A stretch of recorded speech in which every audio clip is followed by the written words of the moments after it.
Hi, Joel. Oh, I can't hear. Hi, Bruce.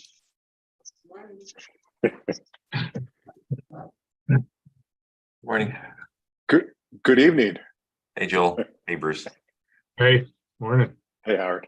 Hey, Brissa. Man. Wow. Cast of thousands.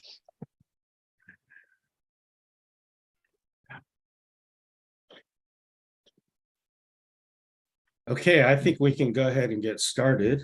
I think I think we have a good number here. So good morning, I'm Aaron Yao. I'm the designated federal officer, the DFO for the Clean Air Scientific Advisory Committee. In my role as DFO, I'd like to formally open this public meeting. The CASAC is an independent expert federal advisory committee chartered under the authority of the Federal Advisory Committee Act. The CASAC is empowered under the Clean Air Act to provide independent advice to the EPA administrator on the scientific and technical bases for EPA's national ambient air quality standards. FACA and EPA policy require that CASAC meetings be announced to the public in the Federal Register and that substantive deliberations and interactions with EPA and the public be conducted in open sessions where a DFO is present to ensure that the requirements of FACA are met. The purpose of today's meeting is for the panel to receive a briefing from EPA on the integrated science assessment for lead. The panel will meet again on June 13th through 14th in North Carolina to peer review the ISA, and public comments will take place during that meeting on June 13th. For further details, please refer to the Federal Register notice announcing the meeting. Minutes will be prepared to summarize discussions and action items in accordance with the requirements of FACA. I will work with the chair to certify the minutes and have them posted on the CASAC website. The CASAC consists of special government employees appointed by EPA to their positions. As government employees, the members are subject to all applicable ethics laws and implementing regulations. The SAB staff office has determined that advisors participating in this meeting have no financial conflicts of interest or loss of impartiality relating to the topic of this meeting. For those on the phone, I'd like to note that we have a live video webcast of this meeting, which is available through the CASAC meeting webpage. To those watching the live video webcast, please send me an email indicating your attendance. If you have previously requested a call-in number, you do not need to email me again. I would now like to turn the meeting over to Dr. Leanne Shepard, Chair of the CASAC. Thank you very much, Aaron, and welcome everyone to this meeting of the CASAC Lead Review Panel. Our purpose, as everyone well knows today, is to receive a briefing from EPA about the lead integrated science assessment, and this will prepare us for upcoming review of that same document.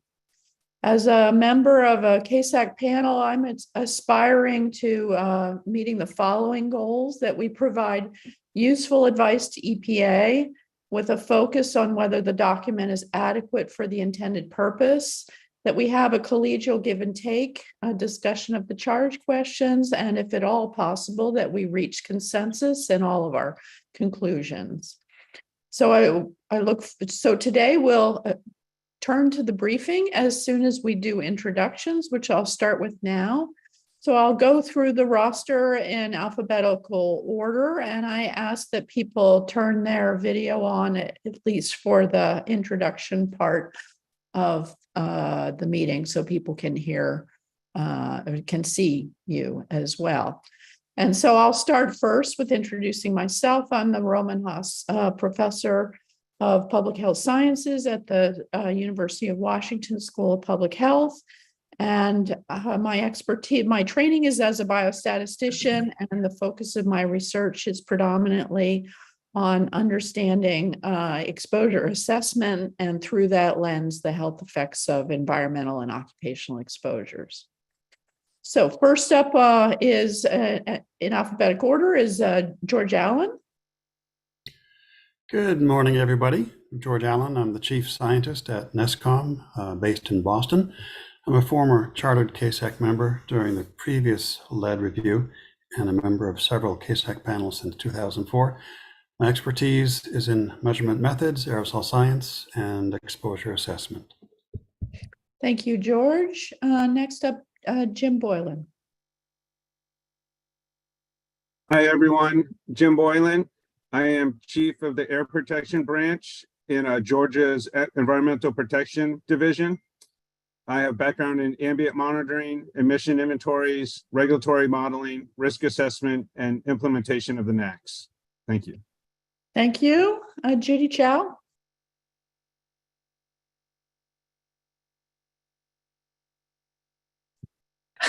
Hi, I'm Judy Chow. I'm a research professor in the Atmospheric Science Division of Desert Research Institute, Nevada System of Higher Education.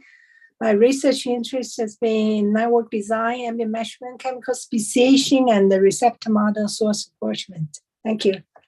Thank you. Debbie Corey Selecta. Hi, I'm Deborah Corey Selecta. I'm a professor of environmental medicine at the University of Rochester Medical Center. My expertise is my background is in lead, more recently in air pollution, and particularly metals in air pollution. Thank you. Next up is Christina Fuller. Morning, I'm Christina Fuller. I'm an associate professor at the University of Georgia College of Engineering. My expertise is in exposure science and epidemiology, and especially exposure and health disparities. Thank you. Next is Philip Goodrum.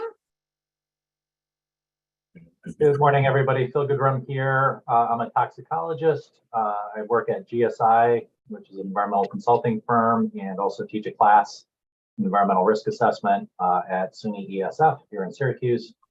I've also been a member of the CASAC in past committees. My PhD work was in developing probabilistic exposure and risk models for lead in collaboration with EPA. And my interest is in how we quantify variability and uncertainty and use environmental models and measurement data to inform public health decisions. Thank you. Next is Perry Gottsfeld. Yes, good morning. I'm Perry Gottesfeld with Occupational Knowledge International.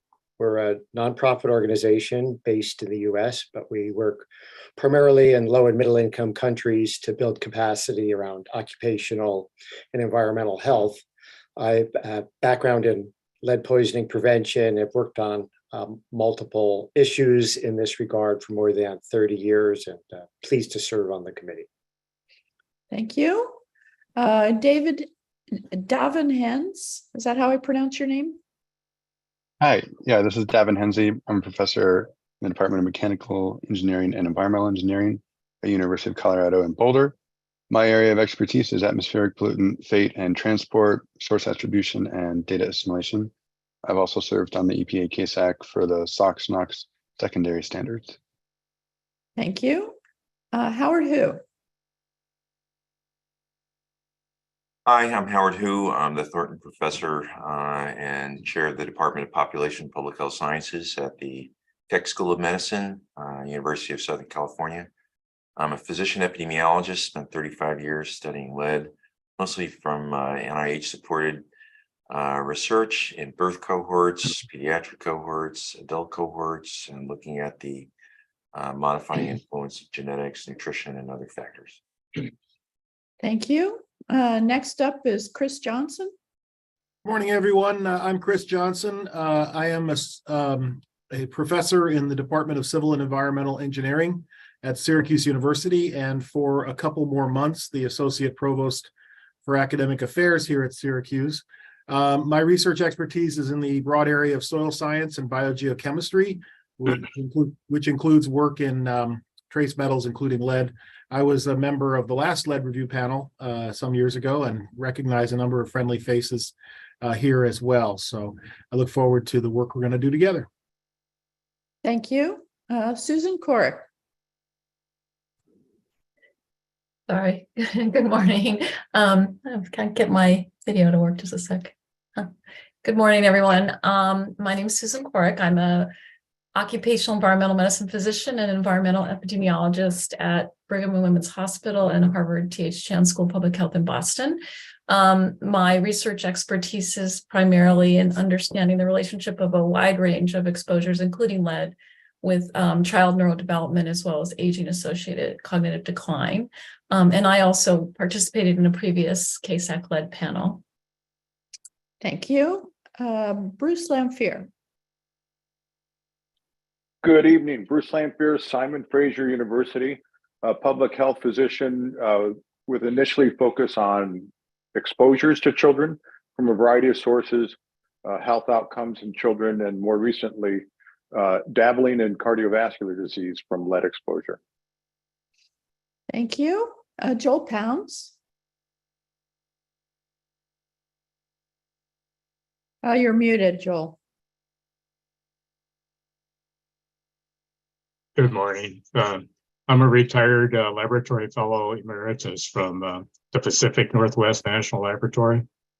In my misspent youth, I studied cellular molecular toxicity of lead, mostly in bone. And I've served on several of the prior iterations of this lead panel. Thank you. Brian Schwartz. Good morning, everyone. I'm Brian Schwartz. I am a professor in the Department of Environmental Health and Engineering at the Johns Hopkins Bloomberg School of Public Health. I am a physician and epidemiologist. I see lead-exposed people as patients, and I have led several large longitudinal cohort studies of the health effects of lead, mostly in adults. Thank you. William Stubblefield.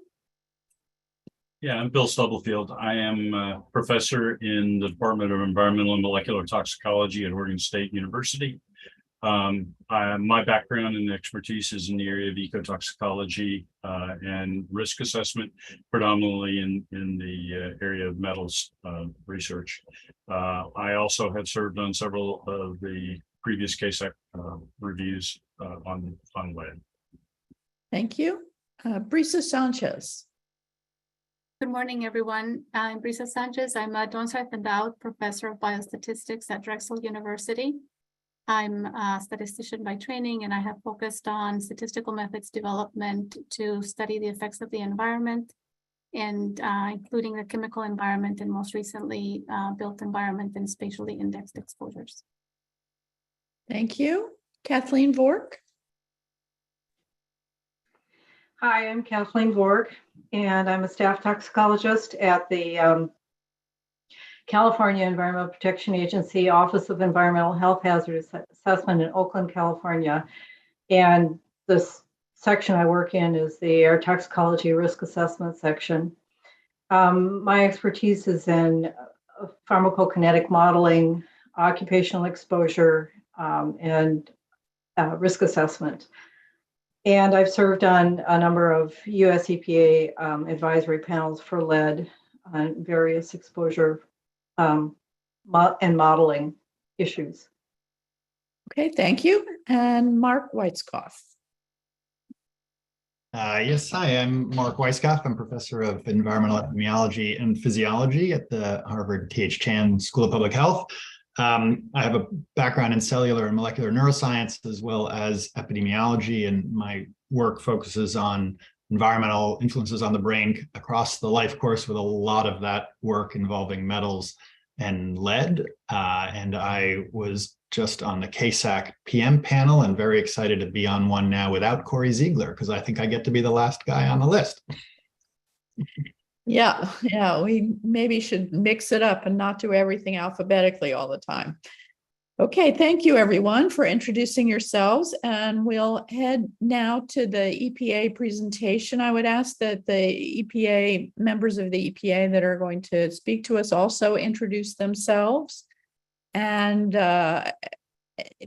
members of the panel, if you have any questions or wish to make comments, feel free to raise your hand and we'll find an opportunity to stop and check in about your questions. And EPA may have some pauses in their presentation as well for us to ask questions. So I'll turn this over now to the EPA to give their presentation. Great. Thank you, Leanne. I think as we're pulling up the slides that we have prepared for you today, I'll go ahead and kind of kick this off. I'm Steve Dutton. I'm Director of the Health and Environmental Effects Assessment Division, which is in EPA's Office of Research and Development Center for Public Health and Environmental Assessment. So our office is the office that's responsible for developing the integrated science assessment that you have before you now. And I'm really happy to be here to kick this off and to give you all a presentation on this enormous document that's taken a lot of time and effort to pull together. If we could jump to the next slide, please. And of course, I'd like to thank Leanne and all the members of the CASAC lead panel for joining us here, as well as the members of the public who are listening in today.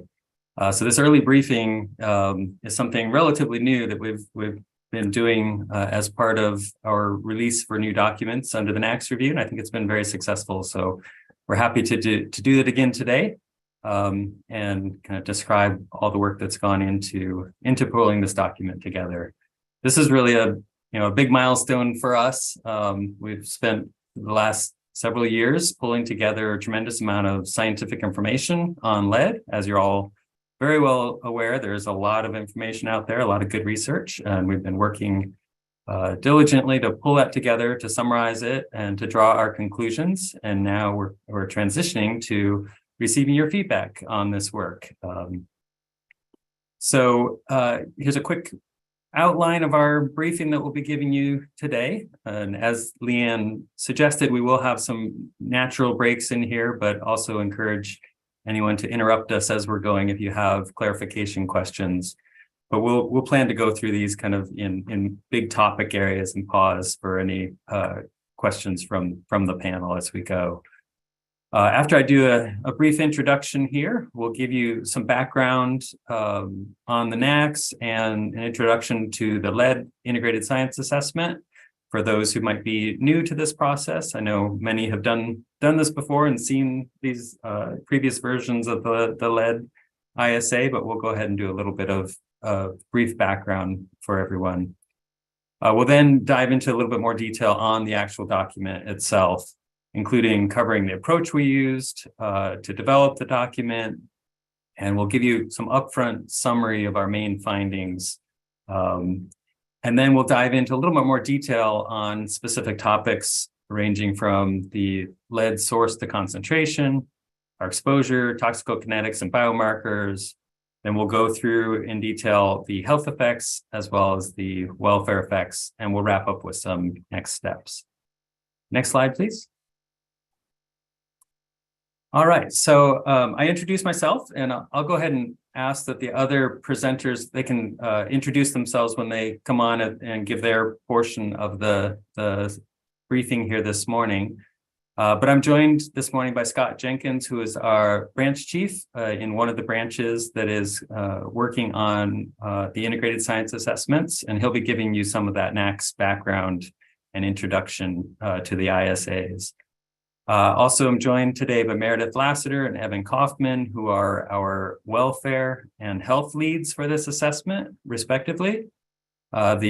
This NAAQS review supports both the primary and the secondary NAAQS. So the ISA incorporates both human health effects, but also welfare effects.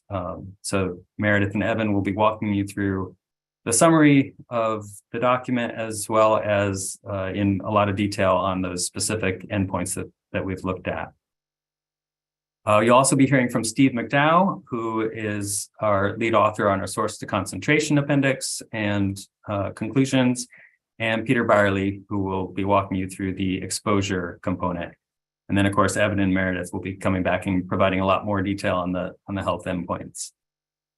We work very closely with our partners in the Office of Air and Radiation. Erica Sasser is the division director for the Health and Environmental Impacts Division. And her one of her group leads is Karen Wesson, who contributes significantly to the NAAQS review. And we're joined on the call today by Deirdre Murphy, who is the lead NAAQS staff lead. So today the conversation and briefing is all about ORDs, science assessment, but in the broader scheme of the NAAQS review, we work very closely with the Office of Air and Radiation. And as we progress through this review, you will be hearing more from them in the months that come. We also mentioned that we work very closely with our Office of General Counsel, who joins us on these calls as well. Before I hand it over to Scott to give kind of get us kicked off on the introduction, I did want to provide a couple updates on some recent activities around the NAAQS review related to the ISAs, but also to the NAAQS review in general.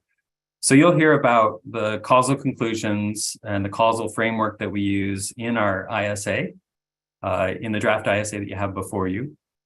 This framework that the conclusions that we've drawn in this document are based on a framework that was described in a companion document, which you have also for your use. It's called the Preamble to the Integrated Science Assessment, and that was put out in 2015. And it was reviewed by about 13 different CASAC panels, almost 90 or more chartered and ad hoc panel members contributed to what led to that preamble and the framework for the ISAs that was pulled out in 2015 as a standalone document. So that is the guide that we've used for this integrated science assessment. Those reviews that took place between 2008 and 2015, at which point we had kind of reached almost a kind of a steady state where the framework itself was not changing much, and we pulled it out aside. In addition to all the input over the years that CASAC has provided on our framework, we also reached out to the National Academies of Science, Engineering, and Medicine recently to get their, to do a study to investigate ways that we might be able to improve the framework. So that study was completed in October 2022, so just last October, and they put out a report titled Advancing the Framework for Assessing Causality of Health and Welfare Effects to Inform National Ambient Air Quality Standards Reviews. Given the timing of that report, you're not going to see a lot of their recommendations in this document. That will come in the next NAAQS review, because we had essentially finished this, most of the work that went into this document by the time that report came out, or at least we had made a lot of the 90% of the progress towards completing this document. And in particular, the framework or the structure of this document. That said, the NASM's bottom line conclusions about the framework that we use are that after carefully examining the effectiveness of numerous frameworks, that their committee found that the EPA's current weight of evidence approach to evaluating these studies and making determinations is scientifically defensible and reasonable. So it was nice to have an additional body weigh in on our framework and support it. They did support the use of the 5 categories that we've used over the years in our causal framework. They also supported the use of a single framework that crosses between health and welfare endpoints. So that was consistent with what you'll see in this document. They did have a number of useful recommendations for us to work on in improving the way we integrate science into our framework, including improving our clarification in the ISA framework on how evidence is examined for key key sensitive groups to ensure that the causal determination is fully accounting for effects in these groups. You'll hear a little bit more about how we did that in this ISA in this morning's briefing, but clarifying how we do that in the framework was one of their recommendations. They also provided some guidance, and we're looking for clarification on the evaluation approaches used in studies to account for confounding effects and how these approaches could influence our considerations. So being more clear and upfront in how we address confounding. They were looking for guidance on for how we assess data, methods, and assumptions in individual studies, and for how each study informs the conclusions. and also looking for us to clearly articulate in the framework itself the necessary expertise that's required for developing the document and drawing the causal conclusions. So those recommendations that were provided by NASEM, we are taking into account, and we'll be kind of developing those in the future as we continue to advance the causal framework. So that said, you will actually see a number of additional advancements in this document, which are based on feedback from previous CASAC reviews. So we're continuing right now with both the particulate matter, the NOx, SOx, PM ecological review, as well as the ozone reconsideration, the PM reconsideration and the ozone reconsiderations. So those are ongoing, and in additional CASAC reviews, we received feedback over the years that we're used to continuously improve our documents. We've also keep abreast of advancements in systematic review approaches, which we incorporate into our work. And we're always looking for continuous improvement efforts underway within EPA, working closely with OER, OGC, and the Scientific Advisory Board staff office on improving the way we do the NAAQS review in general. So some of the things that you will hear about in our presentation today that we have incorporated into this review include improving and modernizing some of our systematic review methodologies. We use an improved literature search and screen methods to identify the most important literature using machine learning techniques. As you all know, and you know, if you've cracked open the document, you know there's a tremendous amount of scientific evidence out there. So honing that down is a real science, and we've made some great progress in advancing that science. We've also expanded the use of scoping statements to clearly and to lay out the scope of the document very early on. And that's something we started under the recent ozone review, but we're continuing and actually expanding in this review, and you'll hear a little bit more about that. So we're expanding it into our atmospheric health and ecology endpoints. So you'll hear a little bit more about that. We also incorporated a number of improvements in documentation. So we have a process appendix as part of this document, which works in concert with that preamble. So Appendix 12 is our process appendix that describes a lot of the steps that we've taken in the report, and describes our quality assurance methods and our PICOS approach and our scoping approaches and our literature search approaches, as well as some of the databases that we use to house a lot of our information. We have documented study quality evaluations, which you'll hear a little bit more about. Those are documented in the Health Assessment Workspace Collaborative, or HAWC. And we also have documented a number of our quality assurance steps that we undertake. We've also introduced a number of improvements in online information access. So we're trying to take advantage of kind of online resources for sharing a lot of the information and summarizing a lot of the information. So you'll see and hear described this morning into the afternoon some of the links that we've provided to online resources for our atmospheric information, including trends and sources. And actually, that's been a combined effort that we've been working very closely with OER on, so that we can present the air quality and source information consistently between our two offices, which will really help out, I think, as the CASAC reviews the ISA, but then moves on to reviewing subsequent documents that come out of the Office of Air and Radiation. So we have that information in a more kind of readily accessible online format and summarized in the ISA. I will note that we do take a snapshot of that online resource so that we have it for documentation purposes. So it's clear to everyone what the air quality looked like when we went through the NAAQS review. And actually, a very recent event is we also have converted a number of our health evidence inventories that are included in the ISA into a searchable online resource.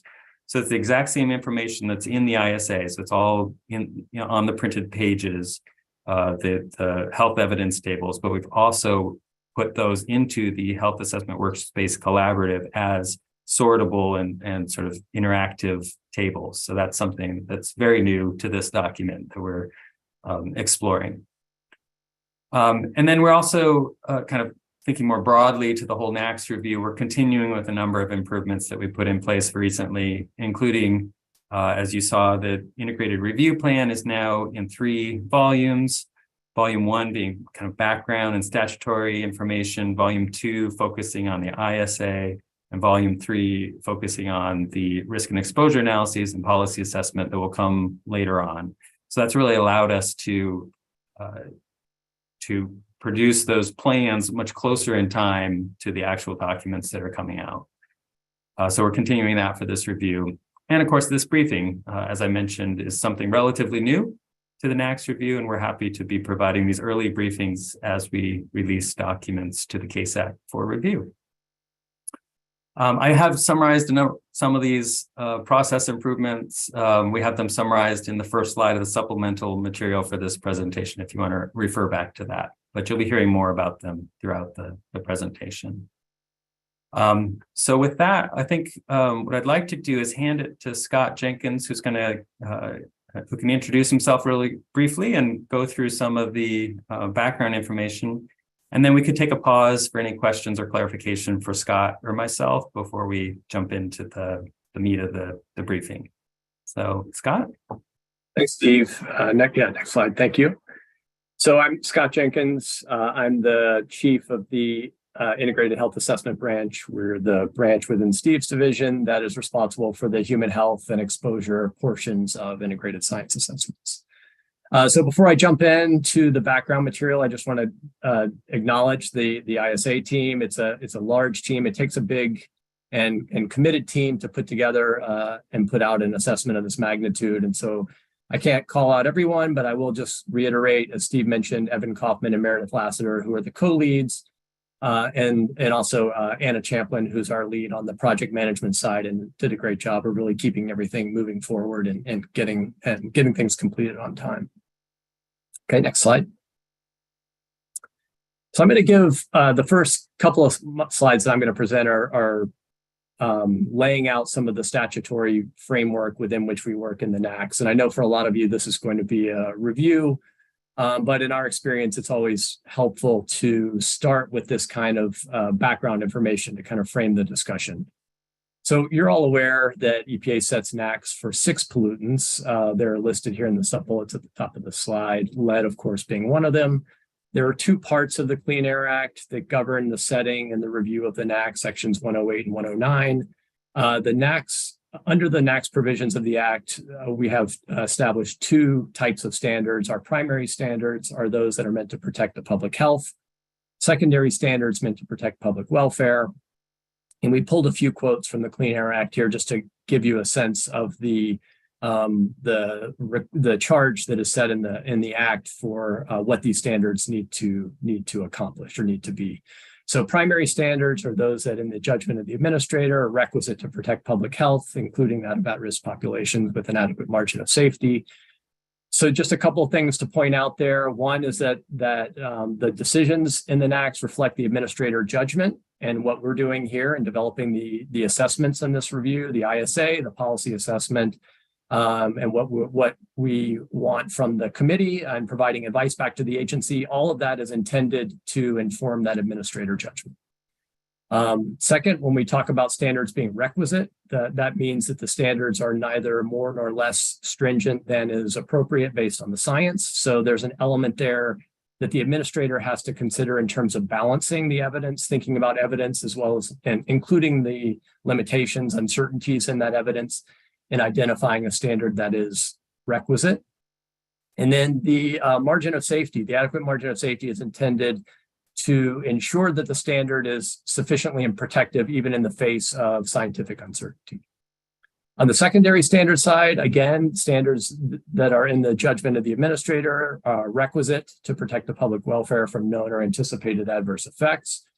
When we talk about welfare effects, there are a lot of effects that fall under that umbrella, including ecological effects, effects in soil, water, crops, other vegetation, wildlife, man-made materials, visibility. So there's a lot of effects that fall under that welfare umbrella, and part of the judgment of the administrator is in the degree to which those various effects are in fact adverse to public welfare. The Clean Air Act requires EPA that EPA every 5 years review not just the standards themselves, but also the criteria or the underlying scientific information supporting the standards. And that's what we're here today to kick off the review of, is the ISA, which provides that scientific foundation. And then the last couple points I'll make on this slide are just when we look beyond the act into the history of court decisions on challenges to the NAAQS. We see that the agency is required to engage in what has been framed as reasoned decision-making in translating science into standards. And then the final point is that in setting the standards, EPA is not permitted to consider costs. But when we get to the next phase of the process, where we're implementing the standards, costs, factors like cost and feasibility are in fact considered in developing control strategies. So that's a really quick overview. If I could have the next slide, really quick overview of the some of the main statutory requirements. I'm going to talk a little bit more about the statute, specifically as it focuses on CASAC. So the Clean Air Act additionally directs the administrator to appoint an independent scientific review committee to provide advice on the standards as well as the underlying science. The committee shall complete a review of the criteria, which again, this is the scientific foundation for the review, and then the primary and secondary standards, and shall recommend to the administrator new standards, revisions of existing criteria and standards as may be appropriate. And of course, this role as defined in the Act is being performed by this committee, the Clean Air Scientific Advisory Committee.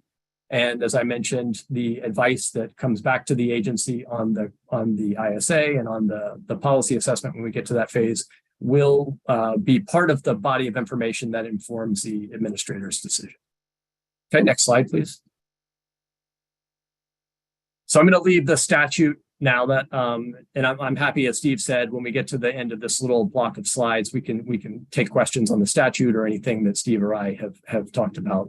And we're going to turn to introducing the ISA. So as I think you're all aware, ISAs are intended to provide the scientific foundation for NAAQS reviews.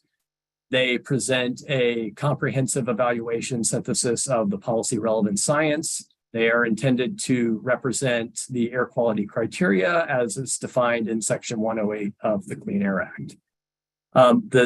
The ISA's assessment of the science and the key conclusions that are reached in the ISA are intended to inform subsequent steps in the review, and this will include the policy assessment. It will also include the decision-making phase of the process. We get to the proposed and final decisions.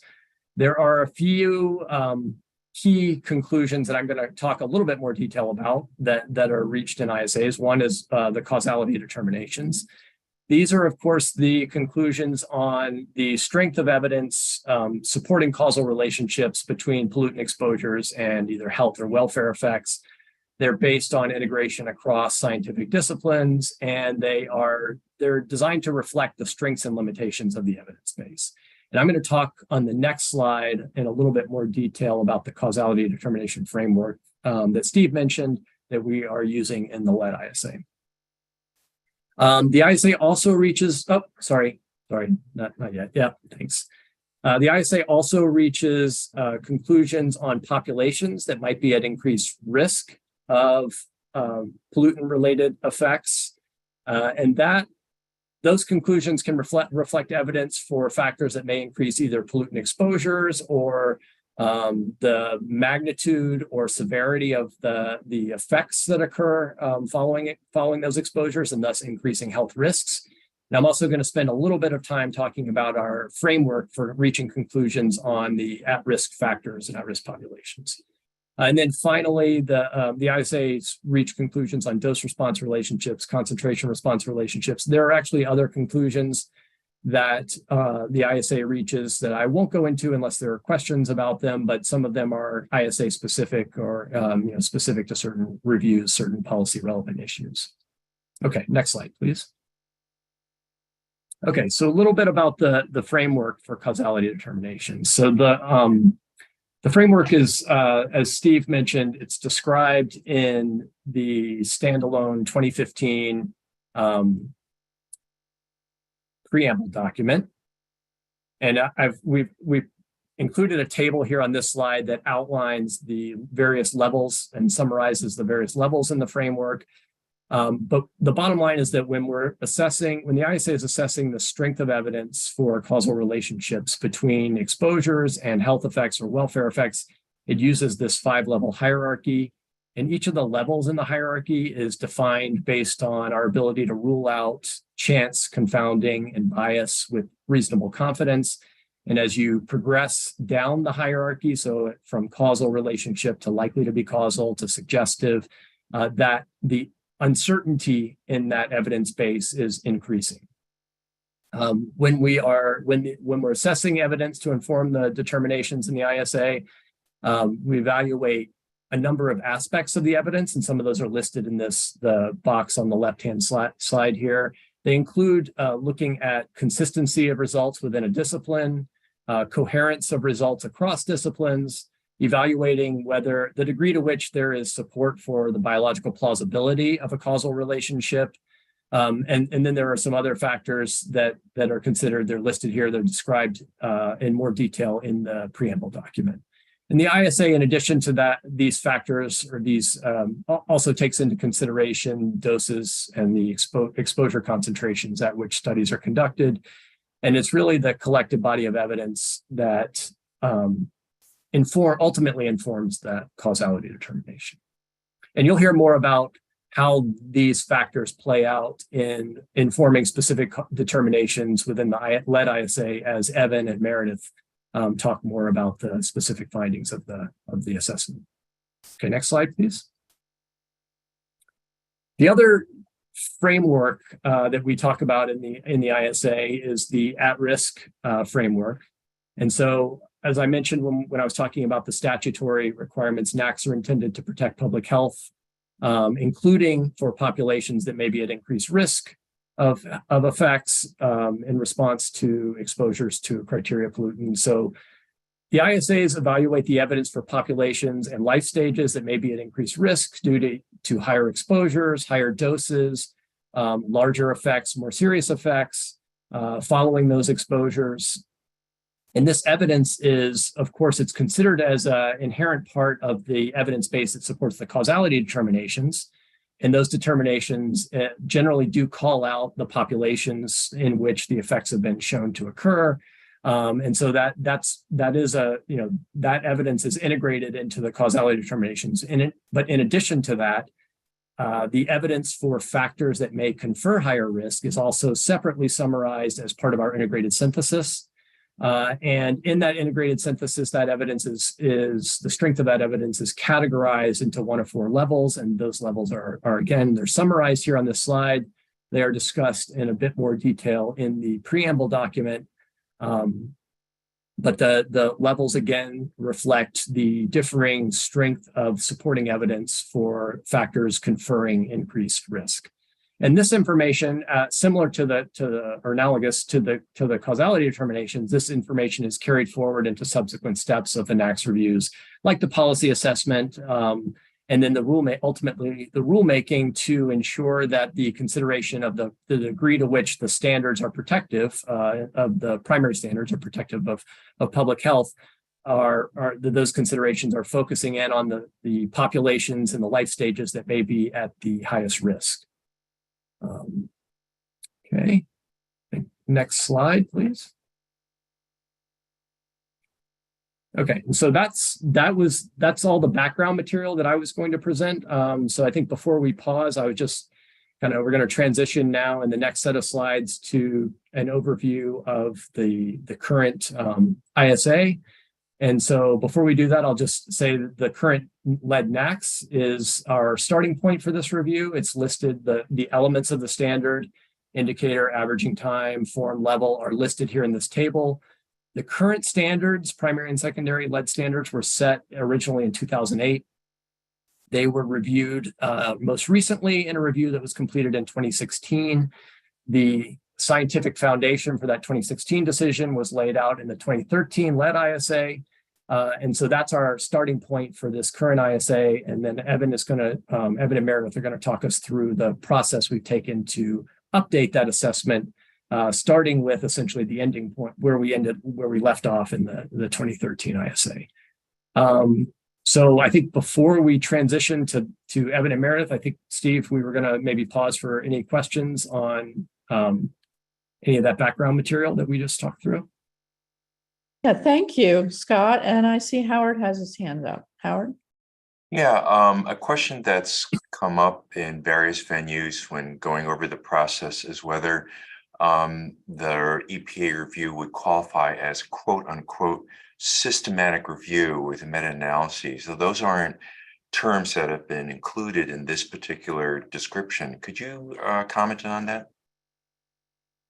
Yeah, I think we certainly use aspects of systematic reviews as part of our literature search and evaluation methodologies.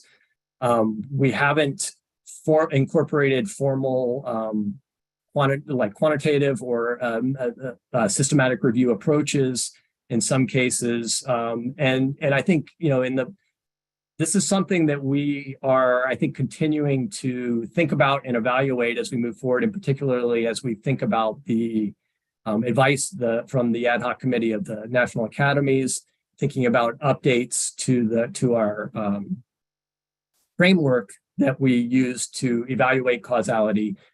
The one barrier that we often run into in terms of using what would be on the sort of at the very formalized end of the systematic review approaches is just the volume of studies that we have to go through. And so, this is a constant struggle that we, where we're screening, and our starting point is screening often hundreds of thousands of studies, and we'll narrow it down to several thousand studies that we have to look at full text, and then a few thousand that end up in the final document. And so it's sort of a constant kind of balancing act that we're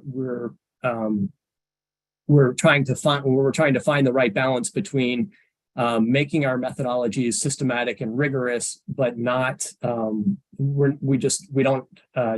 imposing a lot of so many restrictions on our process that it becomes an untenable given the amount of literature that we have to get through. I don't know, Steve, if you want to add anything to that.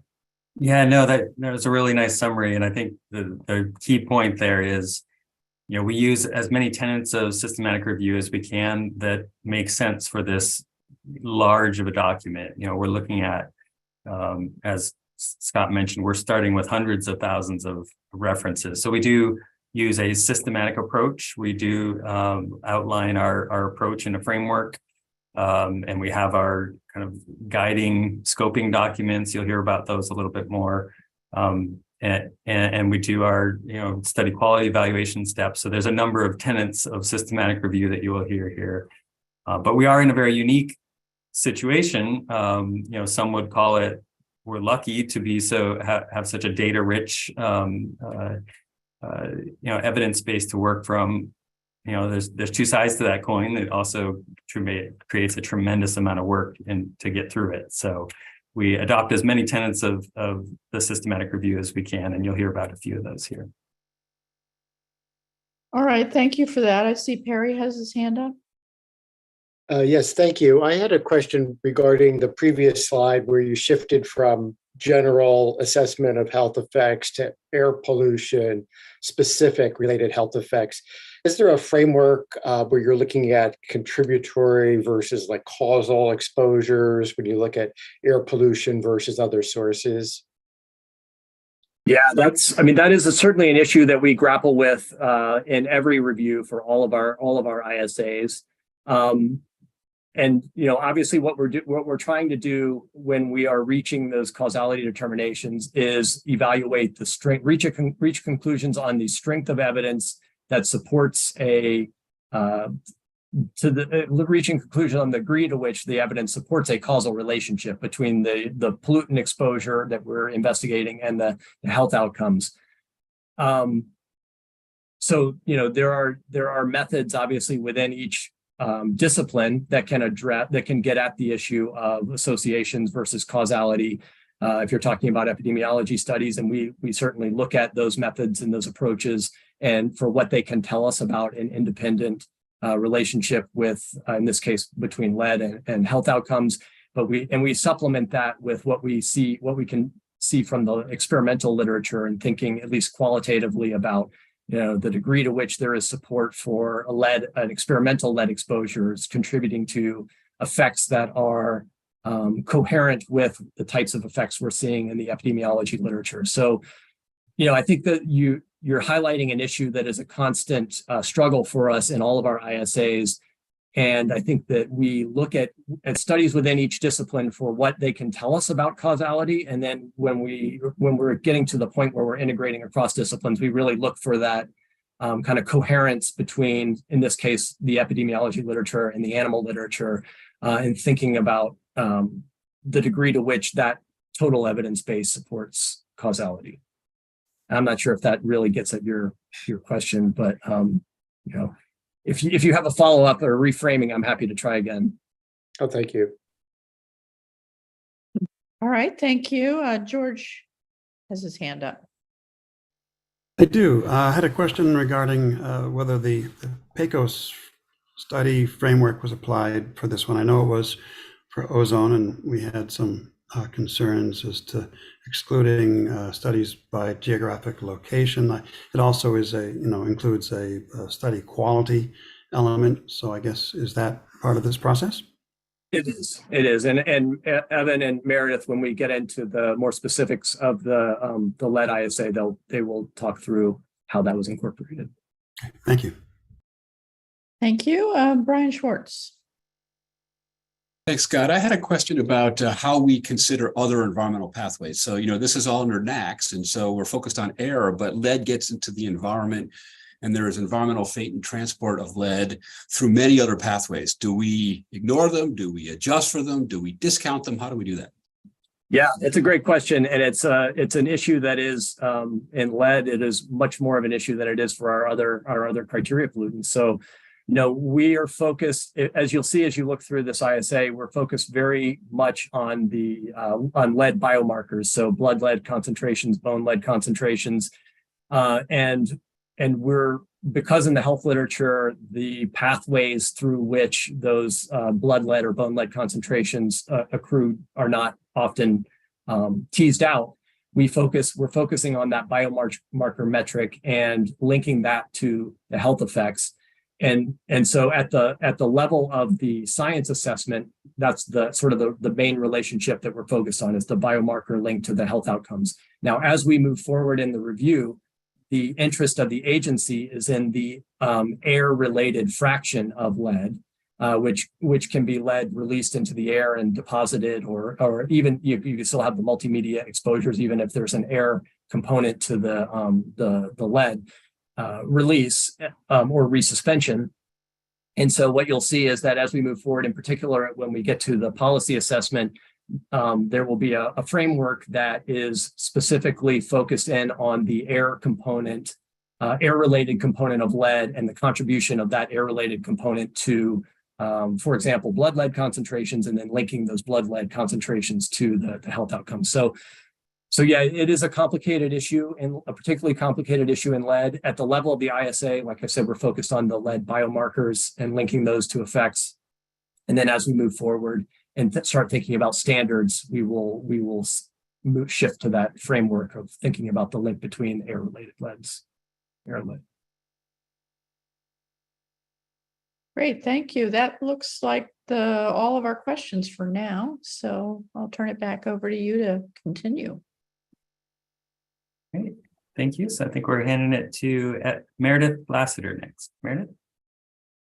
Yes, good morning, everyone. I'm Meredith Lassiter. I'm the Welfare Effects Lead on the LEAD ISA. And the next few slides, we're going to go over the current schedule and then some of our process improvements. And then we'll hand it off to my colleague, Evan Kaufman, to cover some of our main findings. So next slide. So the current NACS review schedule started off in July of 2020 with the call for information, which was published in the Federal Register.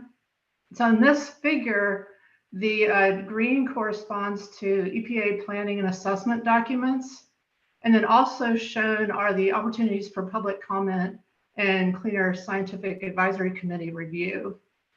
So the first step in the process is development of the integrated review plan. And as Steve Dutton mentioned, the volume 1 and 2 of the IRP were released in March of 2022. And then the volume 3 of the integrated review plan is scheduled for May of 2023, and this will be for the risk and exposure assessment and the policy assessment. So for the ISA development, a series of peer input workshops were held in May and June of 2022, and these were for input on the draft materials for atmospheric exposure, human health, and the welfare topics. And then, of course, we have our briefing today, and then in June 13th and 14th will be our in-person CASAC meeting. And following today's orientation, there will be some opportunity for your review of our ISA, and then final ISA release will be anticipated in spring of 2024, and final policy assessment anticipated for fall of 2024. And then in the blue box, that shows the rulemaking step of the process, and those are anticipated for the for 2025 for the proposed decision and the final decision for 2026. So next slide, please. So this figure is from the preamble to the ISAs, and it just is an overview of our process of developing ISA, where we start with the literature search and study selection, and then we develop our initial draft materials and have a peer input step. And then we, at that stage, evaluate and synthesize and integrate the evidence, and then develop those causality determinations that Scott was talking about. And then we ended up at the final ISA step. So the current LEAD ISA focuses on synthesizing integrated evidence since the 2013 ISA, which had a literature cutoff of mid-2011. And then Steve Dutton also talked about our process appendix, which is where we have the detailed information on all these steps that are available and described. So next slide. So in several of the recent ISAs, the EPA has used scoping statements to define our parameters and serve as a guide for the literature search strategy, as well as for our study inclusion and exclusion criteria. And for human health, the scoping statements are defined using the PICOS, which are commonly used in systematic review literature and for human health assessment. And each letter in the PICOS represents a parameter that is used to define the scope of the inclusion criteria. And for this ISA, we developed similar scoping statements for ecological studies, and then also for atmospheric studies. And so, for example, for ecological studies, instead of the population of PICOS, we replaced that with level of biological organization, which is a more commonly used term and way of thinking about ecology. And additionally, the outcome is now endpoint for the ecological studies. So these scoping statements are provided in detail in Appendix 12, and there are also supplemental slides for each of these 3 scoping statements. And as Steve Dutton mentioned at the beginning, we have this information in our repository, the Health and Environmental Research Online database. And you can search that database by each different appendix in the ISA and find the studies that were included. And some of the select health studies are also documented in HAWC, which is the Health Assessment Workspace Collaborative. The next slide. So this figure is from the process appendix, and it shows the results of our literature search and screening steps. And it really conveys the large body of evidence that is available since the 2013 ISA. So the initial literature searches were two-pronged. We had keyword searches and we had a citation network search. And then the results of these broad searches were combined and the results were deduplicated. And then from that amount of literature, we started our title abstract screening. And as Steve Dutton mentioned at the overview, we employed some machine learning processes to assist with this step. And the title abstract screening was done by discipline-specific areas. And then we went to a full text screening step. And again, we made the inclusion, exclusion criteria decisions, and ultimately ended up with 2,828 references that are cited in this draft, current draft of the ISA. And that number includes some additional searches that we did in June of 2022. The primary literature search cutoff date was December of 2020. And then we went back in June of 22 after the peer input workshop and after we had developed the draft materials, realizing that a lot of time had passed since our initial literature search cutoff. So we conducted some target searches on areas that were of particular relevance for the last ISA in terms of the NACS review, while trying to update the literature in those particular areas. So those included nervous system, cardiovascular, reproductive and developmental effects for human health. And then for eco, we also went and looked at some of those endpoints as well: growth, reproduction, and development and survival in terrestrial, both terrestrial and aquatic ecosystems, as well as some updates for atmospheric science. So I'm now going to turn over the presentation to my colleague and co-lead on the ISA, Evan Kaufman, and he'll go through some more of the steps and the main findings. Yeah, thanks, Meredith. If we have next slide, thank you. So we're going to transition now from the process to the science. And as Meredith mentioned, the current draft assessment builds on the conclusions from the 2013 ISA. So I'm going to start with an overview of those findings, and then we'll cover the main conclusions from the current draft assessment before we dive into the evidence base in a little bit more detail.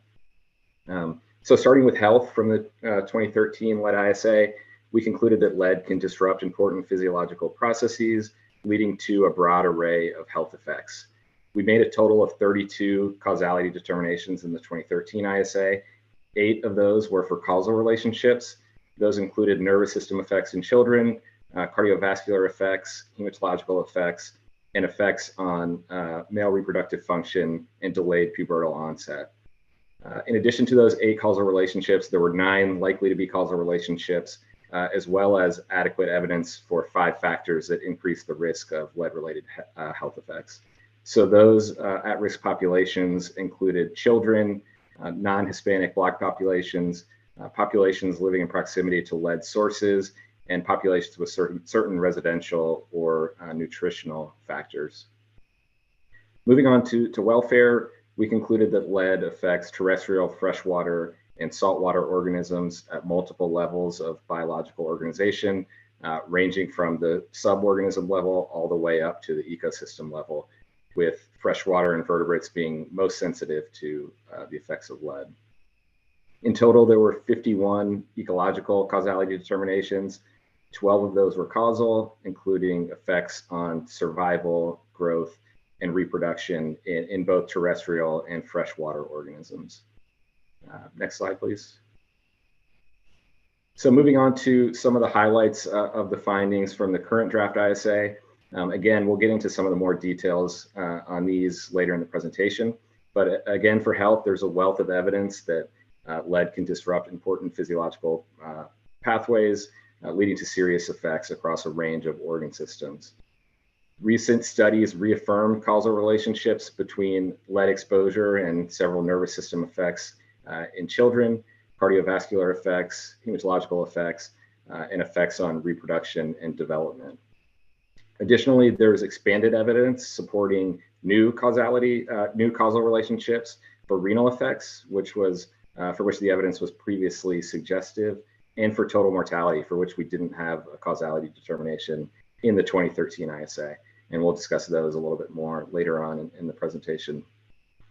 Again, we have a number of likely to be causal relationships, including several other nervous system effects in children as well as adults, immunosuppression, musculoskeletal effects, and cancer. And then again, we continue to have evidence that many populations have been shown to be at increased risk of lead-related health effects. Two of those factors, genetics and stress, the evidence was previously suggestive, and now we've changed that to adequate based on the at-risk framework that Scott described earlier. Moving on to the next slide for welfare effects. New studies for effects of lead on terrestrial and freshwater biota are largely confirmatory of previous findings, so there aren't changes in the causality determinations for those endpoints, though for some of the causal relationships for those terrestrial and freshwater biota endpoints, there is further evidence of effects observed at lower concentrations of lead compared to the evidence in the previous ISA. Additionally, there's increased research on saltwater biota, which has resulted in changes to 3 causality determinations. So the evidence for effects on saltwater vertebrate survival and community and ecosystem level effects has been changed from inadequate to suggestive. And the evidence for effects on saltwater invertebrate reproduction was previously suggestive and is now likely to be causal. Though for many of the other endpoints in saltwater biota, the evidence continues to be inadequate to determine the presence or absence of a causal relationship. Next slide, please. So this slide just provides an overview of the contents and organization of the current draft assessment. The executive summary and the integrated synthesis, they serve as sort of the main body of the integrated science assessment. The executive summary providing a high-level summary of the conclusions, and the integrated synthesis takes a look at those conclusions in a little bit more detail. And then we have the appendices, which provide study-level details across a range of specific topic areas. So the rest of today's presentation will sort of follow the outline of the appendices. Steve McDowell will start with an overview of lead source to concentration. He'll be followed by Peter Byerly, who will cover exposure, toxicokinetics, and biomarkers. I will cover the health effects of lead exposure. And then finally, Meredith will discuss the effects on lead in terrestrial and aquatic ecosystems. So after each of those sort of presentation topics, we'll pause and take questions from CASAC. And I'll also pause now to take any questions on the processes that Meredith described, or any of those high-level findings that I summarized in the past few slides. All right, thank you, Evan and Meredith. Are there any panelists that have any questions or comments they wish to make at this time? Bruce. Yes, thank you. I'm not sure this is the best place to ask the question, but I'll ask and you can let me know if there's a better place. I was surprised that there wasn't more discussion about potential causal relationships of lead and preterm birth or preeclampsia. Could you speak to that a little bit, or let me know if there's a better time to ask that question? Yeah, thanks. That's a good question. Is it okay if we come back to that when we go do the summary of the health effects? Okay, perfect. Thanks, Bruce. All right, thank you, Brian. Thanks, Evan. I was a little bit unclear what you did about adult cognitive effects. Yeah, again, I'll show the summary of all the causality determinations for cognitive effects in adults, or nervous system effects in adults. Cognitive effects, though, was likely to be causal for this ISA. I think the main sort of remaining uncertainty there was that there was a lot of evidence showing cognitive effects in adults across studies, though for the specific domains evaluated, it was somewhat inconsistent. And so that led to a little bit of uncertainty in sort of deciding between the likely to be causal and the causal determination. Yeah, I'm not asking for your position. I just didn't see on a slide that it was considered. Now that you've considered it. Oh, sure. Yeah, it was definitely considered. Okay. And I'll show a slide later on that shows all of the 30 causality determinations great, that we've thanks. made for this assessment. Mhm. Thank you, Howard. Yeah, one of the things I noticed in going through the slide deck was that there wasn't a distinguishing between susceptibility based on higher exposure versus susceptibility based on inherent biological susceptibility. I think that's a really important distinction to be made, since EPA's commitment to be able to also protect vulnerable populations needs to consider how some might actually be biologically or otherwise more vulnerable because of nutrition or genetics or other things. Sure. Yeah, I think that's a really good point, and I think there's a lot of nuance to it. For the actual at-risk determinations, we don't specify, but in the actual document, when we discuss these at-risk factors, we do sort of separate between exposures and the actual differences, modification of the health outcomes. Thank you, Susan. Yeah, I mean, this is a little bit of a follow-up to Howard's comment. And I know the ISA is constrained by how the current literature has managed this issue, but increasingly we're not using race or ethnicity as an indicator of individual susceptibility under the assumption that it's not a biologically based risk factor, but maybe a proxy for discrimination and other life experiences that alter response to environmental exposures. So I don't know how much there's an opportunity, given, again, the constraints of the existing literature, to rethink the use of things like race and ethnicity as a marker of susceptibility and think about using alternatives that are more likely relevant.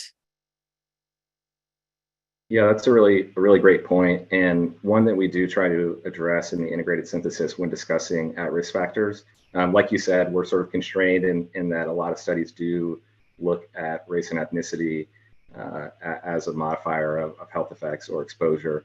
And so we do acknowledge that it's not a biological factor and that there are a lot of things that play into those differences.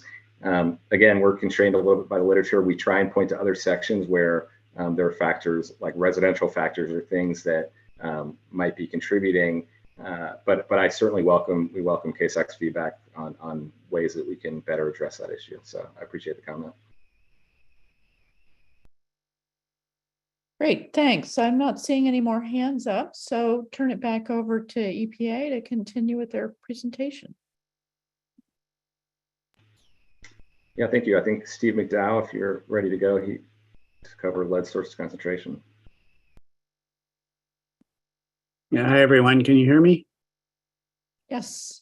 Okay. So I'm Steve McDowell. I'm the source to concentration lead.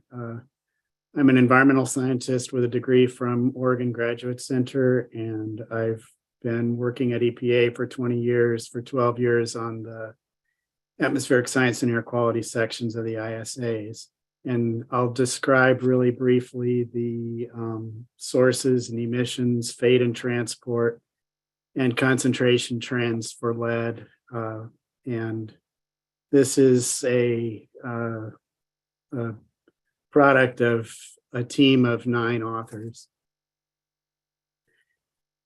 So the nationwide aviation gas aircraft emissions are the largest source in the United States, according to our 2017 National Emissions Inventory, accounting for about 70% of the estimated national emissions of lead. The remaining sources are about 10% from metals processing, including smelting and battery recycling, and another 10% from other industrial, non-metal industrial sources, and then some from residential fuel combustion, or residential, commercial, and industrial fuel combustion. Then what's new in the 2020 emission inventory that we've also included in the ISA is wildland fire emissions, which we don't have the complete total emissions for 2020, but we do have the fire emissions. And if you use the 2017 national emissions, it comes out to something like 3% nationally. And of course, in Western states and other states with that are more fire prone, those levels are higher. Locally, there can be potentially important sources from resuspended soil, and our source section goes into detail on each of these categories of emissions. And then from between 1990 to 2017, the national lead emissions have decreased from about 5 to less than 1 kilotons per year. So that's sort of a summary of the emissions and sources. Next slide, please. We also have a extensive section on fate and transport, but little has changed regarding the state of the science of lead, fate, and transport since the last ISA.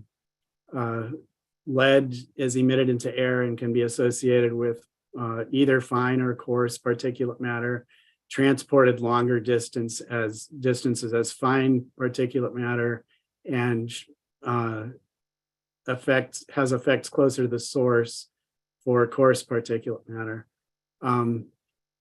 As mentioned, once deposited, the airborne lead can also distribute to soil, water, and sediment components, and into road dust and house dust. And we have sections on those media too in the fate and transport section.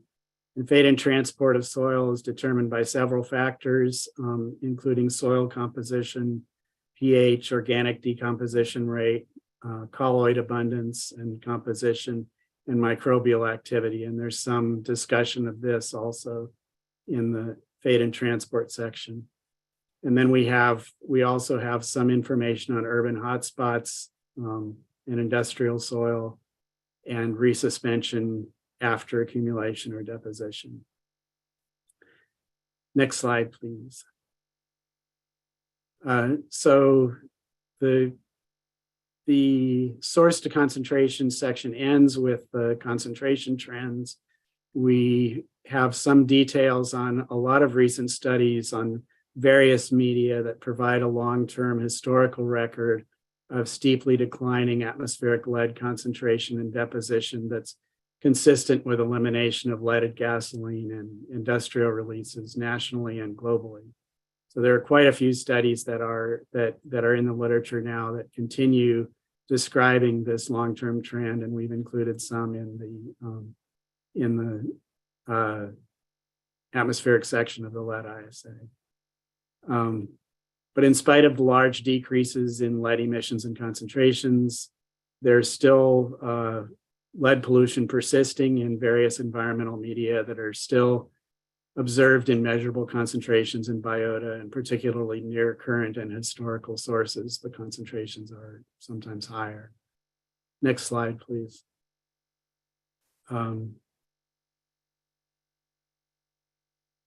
The National Lead Monitoring Network has a high proportion of monitors near sources now. And so the median ambient air concentrations decreased by 89% from 1990 to 2010, and a further 88% from 2010 to 2020, as emissions near monitors were more strongly controlled and numerous industrial sources discontinued operations. So the steepest recent declines in concentrations were observed between about 2012 to 2015, when the 2008 lead NACs were phased in. And next slide, please. So this is an example of a graph showing the decrease from 2010 to 2020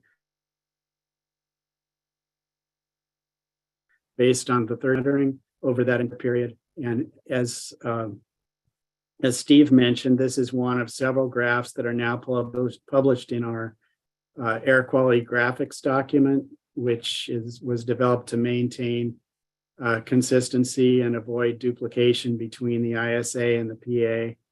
and to be updated as data became available. And so you can see here, we've updated it up to 2021 already. And this is, the document is the overview of lead air quality in the United States. And it's at www.epa.gov/air-quality-analysis. That's a quick summary of what's in the source to concentration section. Any questions?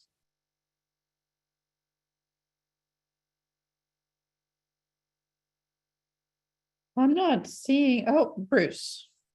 Sorry.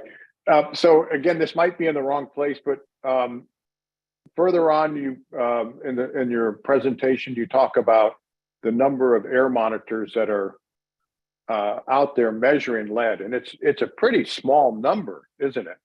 Yes. Yeah, this is the place to talk about it. Okay, good. So I'm batting 50%.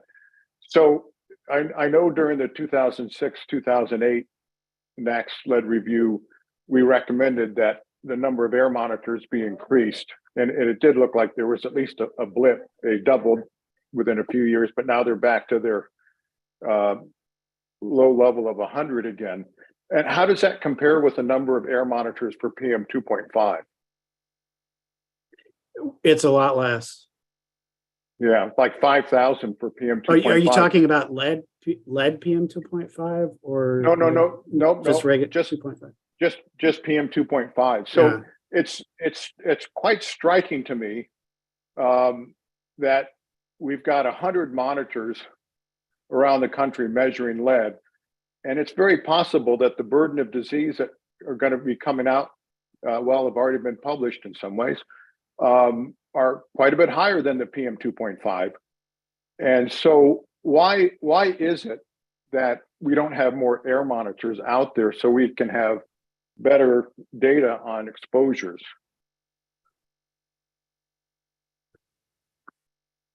So there were, when the NCORE monitoring network was developed, lead was included in that.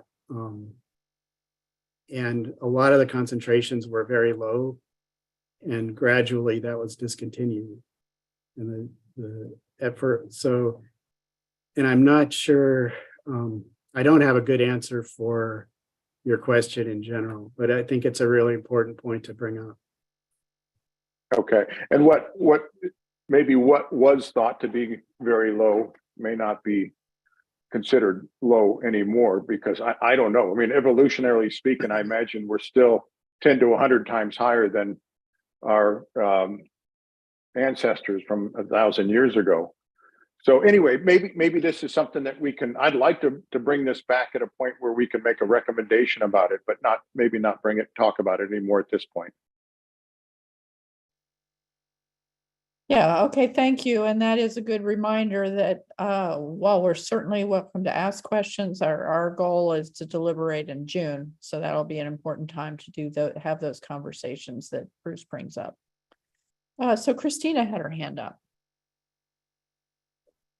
Thank you. So my question follows pretty good on what Bruce just said, because I'm wondering about the representativeness of the monitoring locations and if they had changed at all over time, given that, leaded fuels have been phased out in certain areas and now the emission sources are different than they've been in the past. So have the locations changed, and has there been any consideration in terms of figuring out where the locations are, the exposures are happening right now, so they can be representative?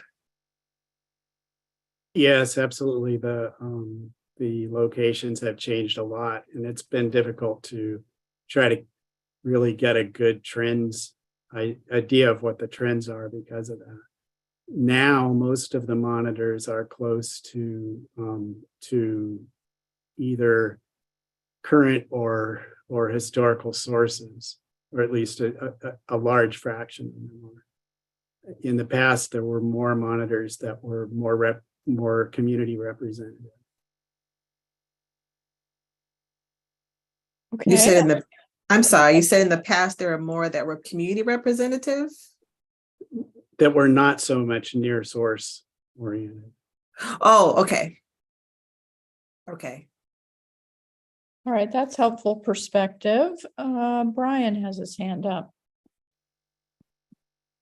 Thanks, Steve. I was a little bit unclear about what was plotted. It was a maximum 3-month concentration. Are the 3-month periods fixed for each monitor? But it's the maximum 3-month concentration of the year. At any of the 100 locations? Yeah, so it's different for each monitor. Where that monitor, what was the maximum 3-month location at that monitor? So I'm It's still averaged. not clear It's what was- averaged over. So it's sampled, I think, every 6 days, and then averaged. That's averaged over 3 months, and then the highest average of 3 months is reported as the design value. And so there's 100 points in each time period for each monitor, or a single? So there's 100 actual measurements. And then the concentration is reported as an average over 3 months worth of those. Okay, well, we'll have to come back to this because I'm having difficulty understanding what was plotted, so. It's the form of the NACs. Okay, thanks. And it looks like Deidre wants to help with this as well. Sure. Sorry. Yeah, this is Deirdre Murphy. Just to clarify the form of the NAC, which is what Steve was saying. So the NACs for lead is the average of 3 consecutive monthly averages. And so what's done here is showing essentially when you have, and it's a rolling calculation across, so that you could have in a year, each month you create an average. And then for each concurrent set of, or each, what's it called when they're consecutive, each consecutive 3-month period, you develop a 3-month average from those 3 monthly averages. And then you move that window across the year, and wherever the maximum is in that year, that's what they have plotted here. Now, the form of the standard is actually a little more than that because we look across a 3-year period to make sure we don't lose people that might have had a high 1 year and not the next. We want to look in a larger window. But this for trends is just looking by year at within that year. Where do you get that highest rolling 3-month average? Does that help? Thanks, Great. Deirdre. Yeah, Great, thanks. thank you. Looks like I don't see any more questions, so we'll move on. I think after the next section, after we have our questions, we'll take a brief 5-minute break too.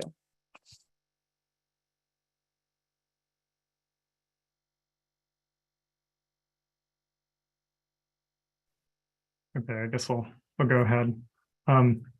Yeah, hi everyone. My name is Peter Byerly. I'm the lead on the exposure appendix, and my background is in environmental engineering, but I've been supported here by many team members on the ISA. So what you're about to see is the work of several to many individuals. So we can go to the, thanks. All right, so in terms of lead exposure, the pathways for lead exposure are consistent with what we found in the 2013 lead ISA. However, the amounts of lead for each one of those sources may have changed. And to Brian Schwartz's earlier point about where lead is coming from in the environment, because of the difficulty with really tracing lead exposure back to particular sources through methods like positive matrix factorization. We consider both air-related and non-air-related lead exposure in this appendix. And the way that we define that in our appendix is that it's air-related if it passed through the air compartment at any point prior to exposure. So things like deposition from the atmosphere, resuspension of soil and dust, et cetera. And then also non-air exposures such as leaching from plumbing, occupational sources, consumer products, and the several pathways from lead-based paint. And this graph, or not graph, this figure here really shows it's meant to summarize sort of the different pathways.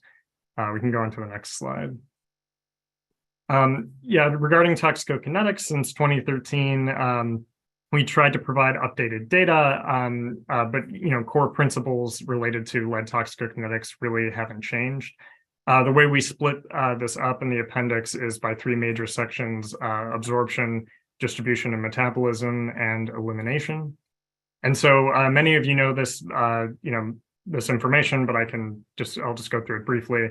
So absorbed lead would be that which is inhaled or ingested and brought up into the blood via the respiratory or GI tract. And absorption rates depend on several factors, including particle characteristics and physiological state of the individual. Once lead is absorbed, it circulates through the blood and deposits into soft tissues and bone, where in adults, the majority of the lead body burden, about 90% of that lead is found in bone. And then in children, about 70% of the overall body burden is found in bone as well. Lead is rapidly, a fraction of lead is rapidly eliminated within the first 30 to 40 days. But then slower phases of lead clearance happen from soft tissues and bone, especially with bone, with the half-life being years to decades in some cases. It can maintain elevated blood lead levels long after exposure has ceased. And I can go to the next slide. So we also have data on blood lead level trends in our appendix as well. This is a graph of NHANES data. So it's broken up by different birth cohort years. And so for each one of those birth cohort years, their geometric mean blood lead value was measured at different exam years over time. And you can see that since 1976, as seen in the 2013 lead ISA, that blood lead levels have continued to decline overall. We also, in our appendix, contain recent data that's split up by race and ethnicity, and also by different age groups as well. And also additional studies that look at blood lead level trends. And we can go on to the next slide. Okay, but last but not least is this is a graph of air lead to blood lead slope factors. So this is a summary figure of the calculated slope factors from the various studies that we pulled into the exposure appendix. And really, a slope factor is important because it really tells you what the incremental change in a blood lead level is with a change in air lead value that someone is exposed to based on the individual studies. So we really summarized it on this graph here. So versus the air lead that was measured in the central tendency of the air lead measured in that study versus the slope factor calculated for that study. And one thing that I'll bring up here that you'll see in the appendix is that each one of these studies used different, they have different methods essentially, and they studied different populations, different age groups at different points in times.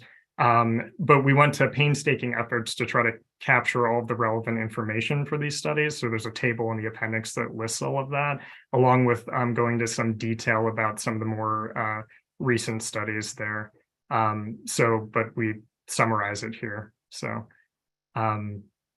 yeah, I guess with that, I can take any, quick questions on the exposure toxicokinetics or biomarkers.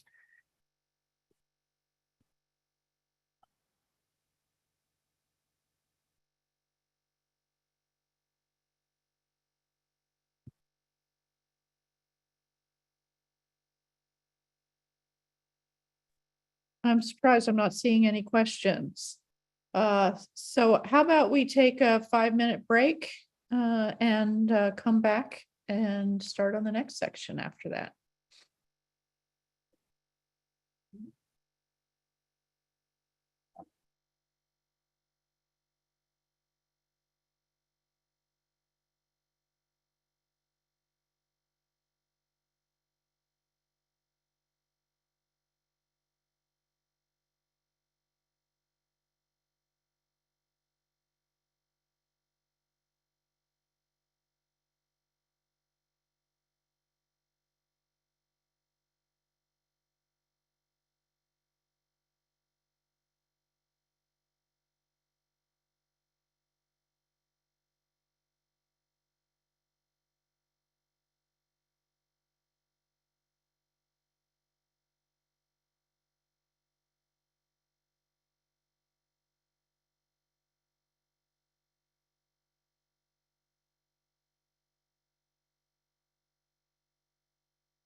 Okay, I think we had our 5-minute break, so I invite the EPA to move on to the next section.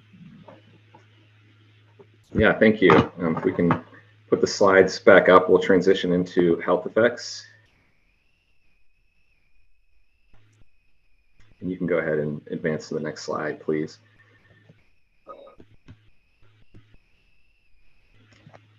Okay, great. So this sort of table figure hybrid presents a summary of the health causality determinations for the current draft assessment. And just to orient everyone to the figure, the darker colors represent stronger causality determinations. So the dark purple is indicative of a causal relationship, and then all the way down to the unfilled boxes, which indicate that the evidence was inadequate to determine the presence or absence of a causal relationship. Additionally, the plus signs within the boxes represent health outcomes for which there wasn't a causality determination in the 2013 ISA. That includes social cognition and behavior, metabolic effects, and total mortality. And then finally, there are arrows, which represent a change in causality determination from 2013 to 2023. So that includes sensory function decrements and sensitization and allergic response, for which the causality determination was changed from likely to be causal to suggestive, and hepatic effects in neurodegenerative disease, for which the causality determinations were changed from inadequate to suggestive, and finally for renal effects, for which the causality determinations was changed from suggestive to causal. Before we move on, I just want to note that there are obviously a lot of causality determinations here, 30 in total. So in the ensuing slides, I'm not going to cover the evidence for all of these causality determinations, but I'm going to focus on a few of the key outcomes as well as some of the changes from 2013. And just to sort of circle back to Dr. Lanfear's question about preeclampsia, as you can see here, the pregnancy and birth outcomes was suggestive. The evidence was suggestive, and that includes maternal health outcomes, including preeclampsia. So we did evaluate those studies. When you're reviewing the evidence, of course, part of the charge to CASAC is to identify any potential studies that we missed. So if there is anything there that you feel like we missed, we'd love to see that. And if you have any specific questions about the evidence, I'm happy to turn it over to our appendix lead on the reproductive and developmental effects appendix. Should I respond to that now, Leanne? Yeah. If you, of course, if you have a question, please. Okay. Yeah. Well, I did. Thank you. I did include a study about preeclampsia, systematic review. There's now been several more studies that have looked at it outside of the systematic review, or that were not included in the systematic review, that confirm that relationship. So there's quite a sizable amount, and so that is one thing I think needs to be considered. The other, for preterm birth, I think I put in 3 or 4 studies that were new since 2013. There was just another one published last month, and I realized at some point you have to draw the line. Where did you draw the line for this review? For reproductive and developmental effects, the last search was June 2022. Okay. Right. So there's a new study that was just published showing a 1 microgram per deciliter increase in a population with blood levels with a median maybe 0.6, the vast majority below 1. There was about a 50% increase over that 1 microgram per deciliter increase. Mm-hmm. If you looked at women with vitamin D insufficiency and higher blood lead, a 1 microgram per deciliter increase, it was about 2.5-fold increase. So there's quite a bit going on there, and it just seems unfortunate not to include it. But anyway, maybe there's another time we can talk about that in more detail. Sure. Yeah, that'd be great. Thank you. Well, and during our deliberations, will certainly be an opportunity to cover some of these topics in more depth. Brian. Thanks, Evan. It's a remarkable amount of work. How did you all consider sort of cross-sectional evidence from longitudinal evidence? The way some of this is presented, it sounds, when you say a decrement in cognitive function, it sounds like a perhaps cross-sectional effect.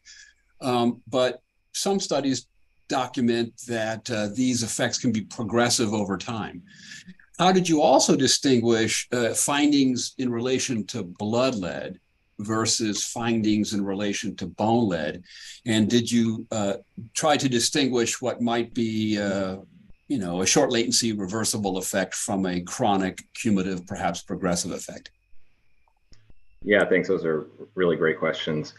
For the first question, in terms of longitudinal studies versus cross-sectional studies, that's something we certainly consider when evaluating the evidence base.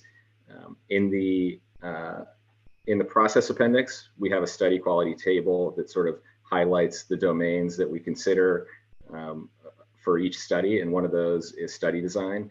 And we do provide a little bit more weight to those longitudinal and prospective study designs that can inform those things like temporality. So we certainly do weigh those a little more heavily in evaluating the evidence base. So it's not just the strength of the causal evidence, it's also the implications of the observed effect. Sure, yeah, absolutely. We do take that into account when summarizing the evidence. And the second question was on biomarkers. So yeah, I mean, I think we're evaluated the same way. You know, we rely on our exposure appendix where they discuss the most recent evidence on biomarkers and try and fit those pieces together when interpreting health effects that look at specific biomarkers, whether they represent more cumulative exposures. Obviously, there's a lot of uncertainty in the adult populations with higher past exposures, things like that, that we try and integrate across the appendices to really address those questions as best we can. Okay, so continuing on, I'm gonna dive into a few of these specific outcomes. And if we go to the next slide, starting with cognitive function in children, which is obviously an important outcome and one that rightfully gets a lot of attention. In 2013, we determined that there was a causal relationship between lead exposure and cognitive function in children. We're also proposing that there's still a causal relationship based on the recent evidence. In 2013, there was consistent epi-evidence for cognitive function decrements in young children with mean blood lead levels between 2 and 8 micrograms per deciliter. That was supported by animal tox studies that demonstrated decrements in learning, memory, and executive function following dietary exposures to lead.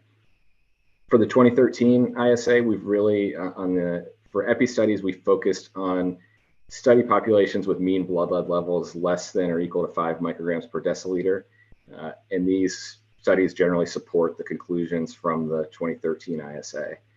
There is some heterogeneity in the magnitude and direction of the associations with full-scale IQ, but those are often potentially explained by modeling choices or modification of the associations by exposure to other metals, sex, or maternal stress. So this heterogeneity isn't necessarily unexpected based on the study design, and it's not inconsistent with the findings from 2013.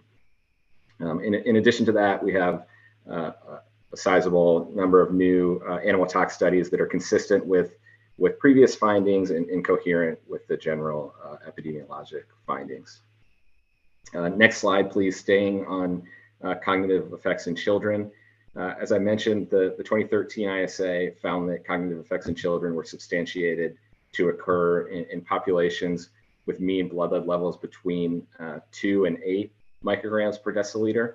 And in establishing that range, we really wanted to be reasonably confident that blood lead levels represented recent exposure. So we focused on studies with blood lead levels ascertained among young children without long exposure histories, and also emphasized adequate control for important confounders, such as parental IQ, SES, and in most studies, quality of parental caregiving.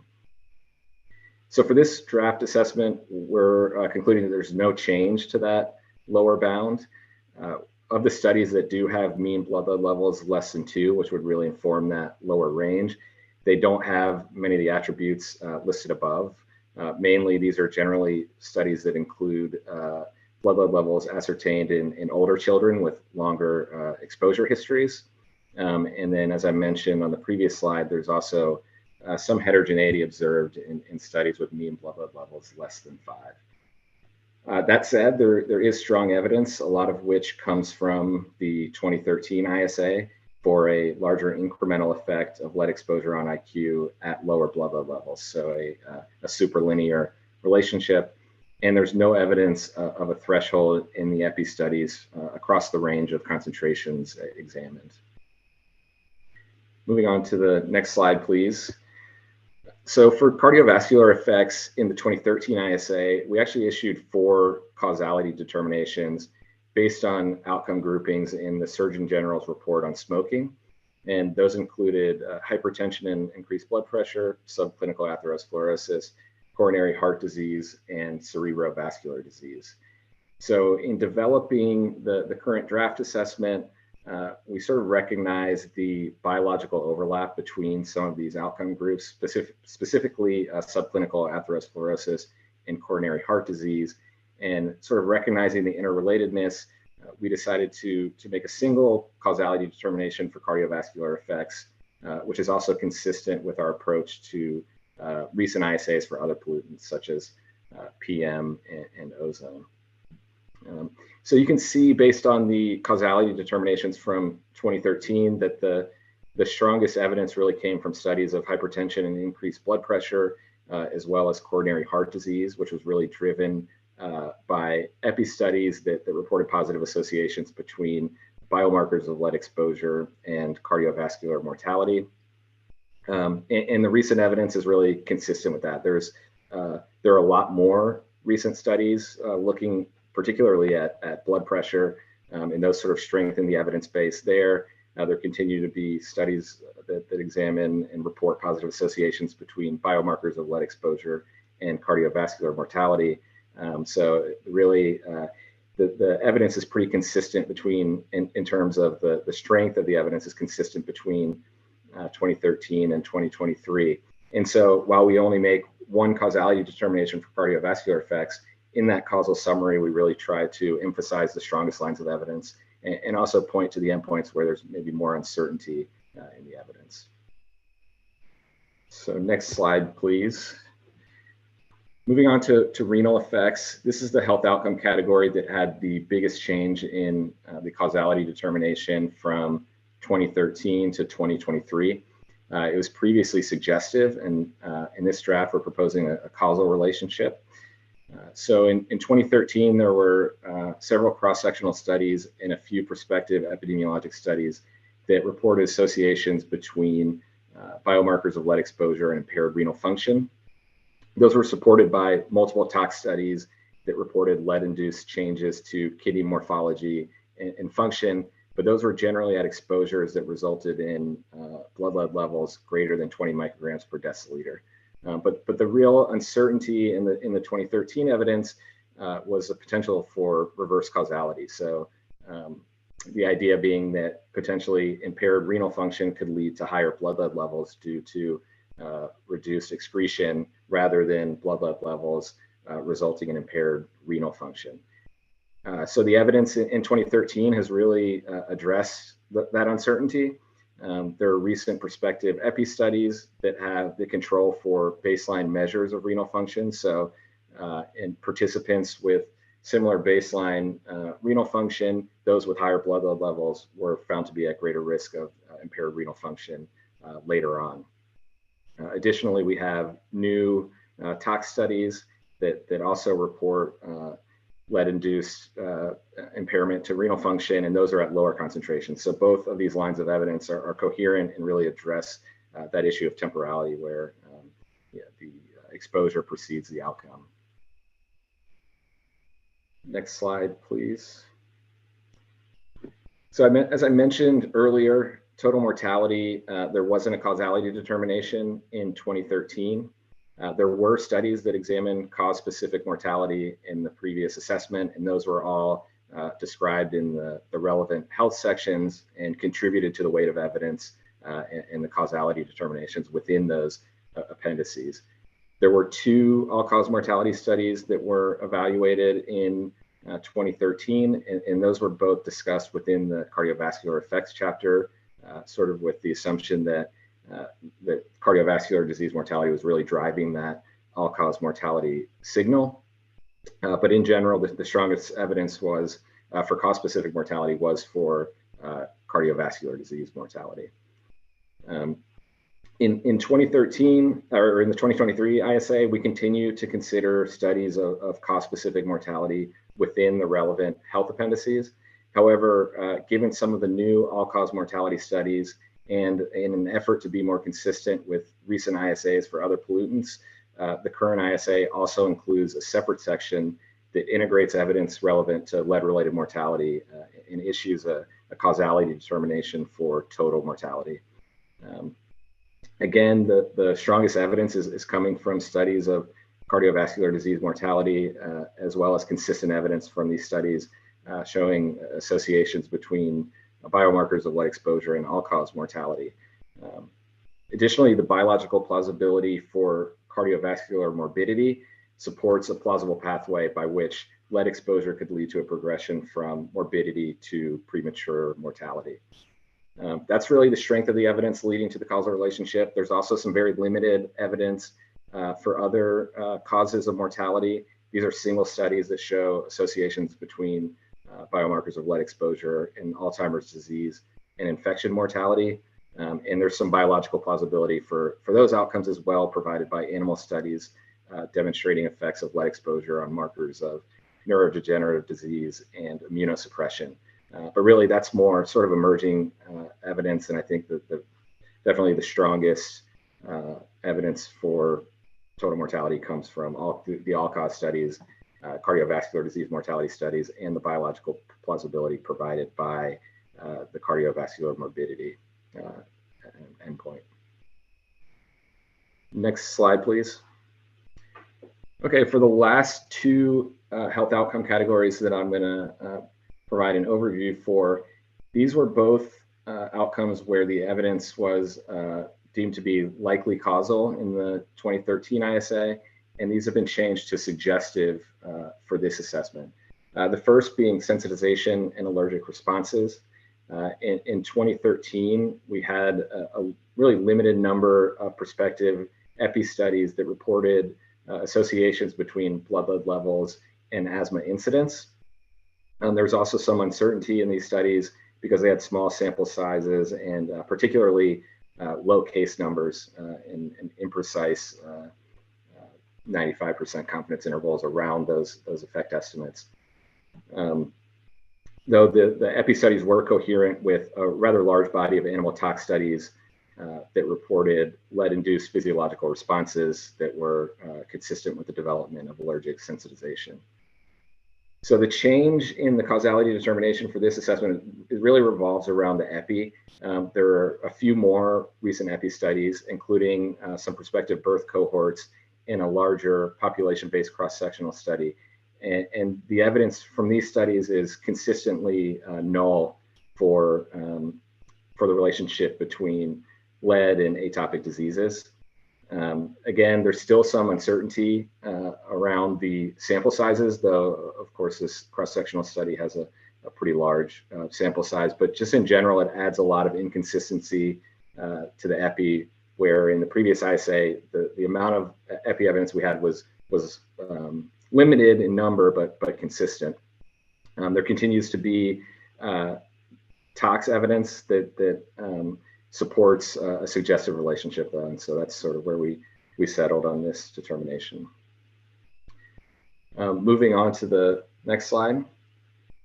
This was the other change from likely causal to suggestive, and it's for sensory organ function in children, and this encompasses both auditory function and visual function, though the evidence for visual function is extremely limited and doesn't really play into the causality determination. This is largely driven by the auditory function evidence.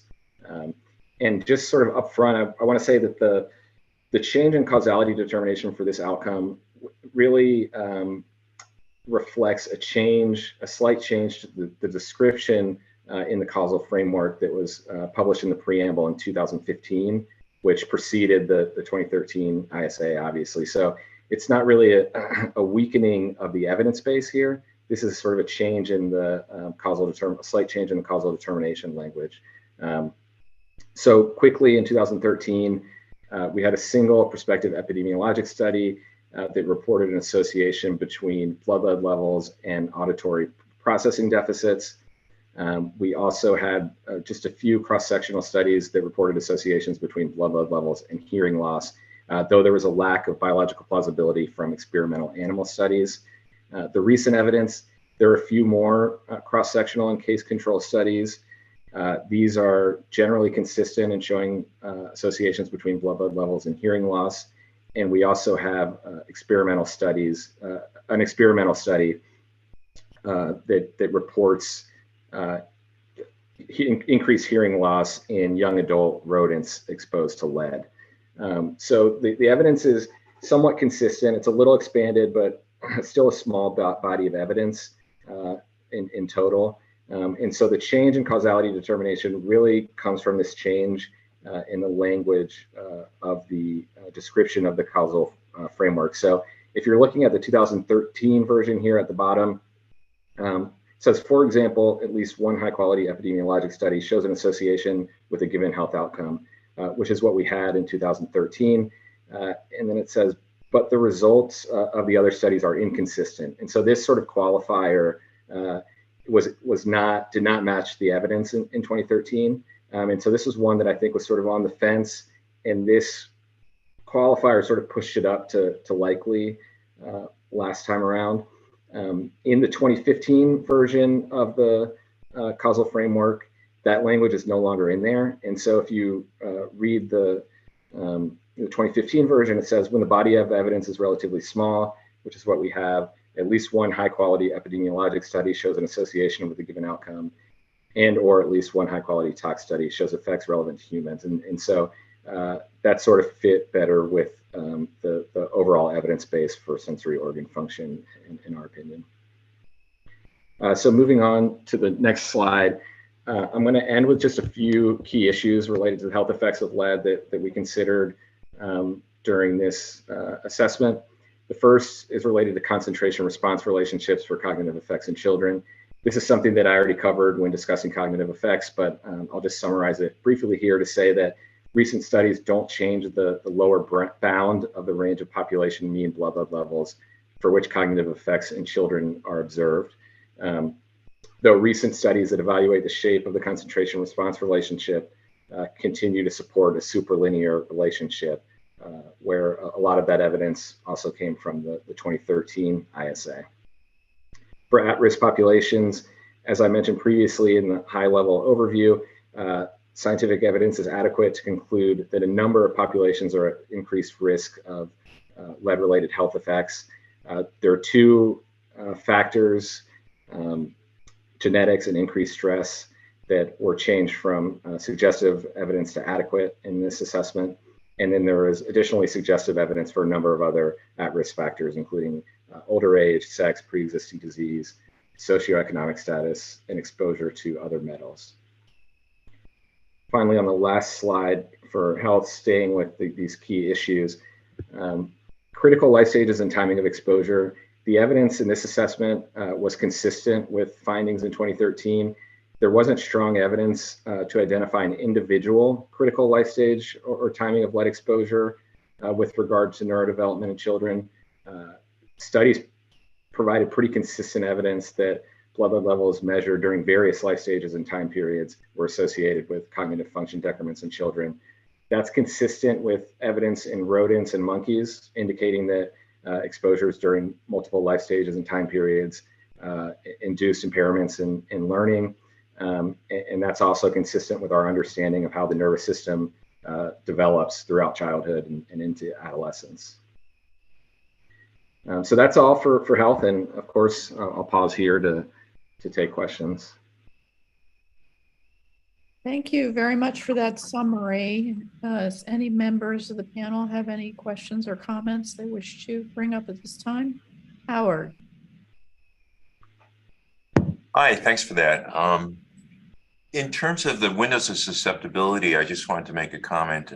One thing I didn't see is any discernment of the growing number of studies that have looked at early life lead exposure and its impact on blood pressure. Our group and several other groups have found that early life lead exposure actually leads to increased blood pressure in children, which in turn is a major predictor of hypertension in adults, which in turn is a major predictor of the major cause of death in our society, cardiovascular disease. So it seems like an important relationship in which to actually focus on, given that, childhood lead exposure is still prevalent. Appreciate the comment. Yeah, okay. So you didn't want to respond to that, just. Oh, sorry. Yeah, no, I appreciate the comment. Yeah. Yeah, okay, thank you. Davin, Hensley? Thank you. I was curious if you could comment on sort of the value or how the overall utility of the all-cause mortality finding is used separate from that for cardiovascular, given that you already had the causal relationship for cardiovascular, but that's also what's driving the causal relationship for the all-cause. So I guess this question comes from some experience in doing health impact assessments for other pollutants where we have a stronger relationship for all-cause than we do for a specific health endpoint. Here it seems like it's possibly the reverse of that situation. Just, I'm curious if you could, comment on how we're supposed to kind of interpret that or use that. Sure, I think so. We do emphasize that cardiovascular disease is, providing a lot of the strongest evidence for that total mortality determination. I think there are some studies, though, that show that there are certainly other causes of mortality that are contributing to that all-cause mortality signal, and so sort of identifying this as a causal relationship. Hopefully, there will be some more. We don't have enough to comment on what specifically those other causes are, but I think it sort of opens up that question.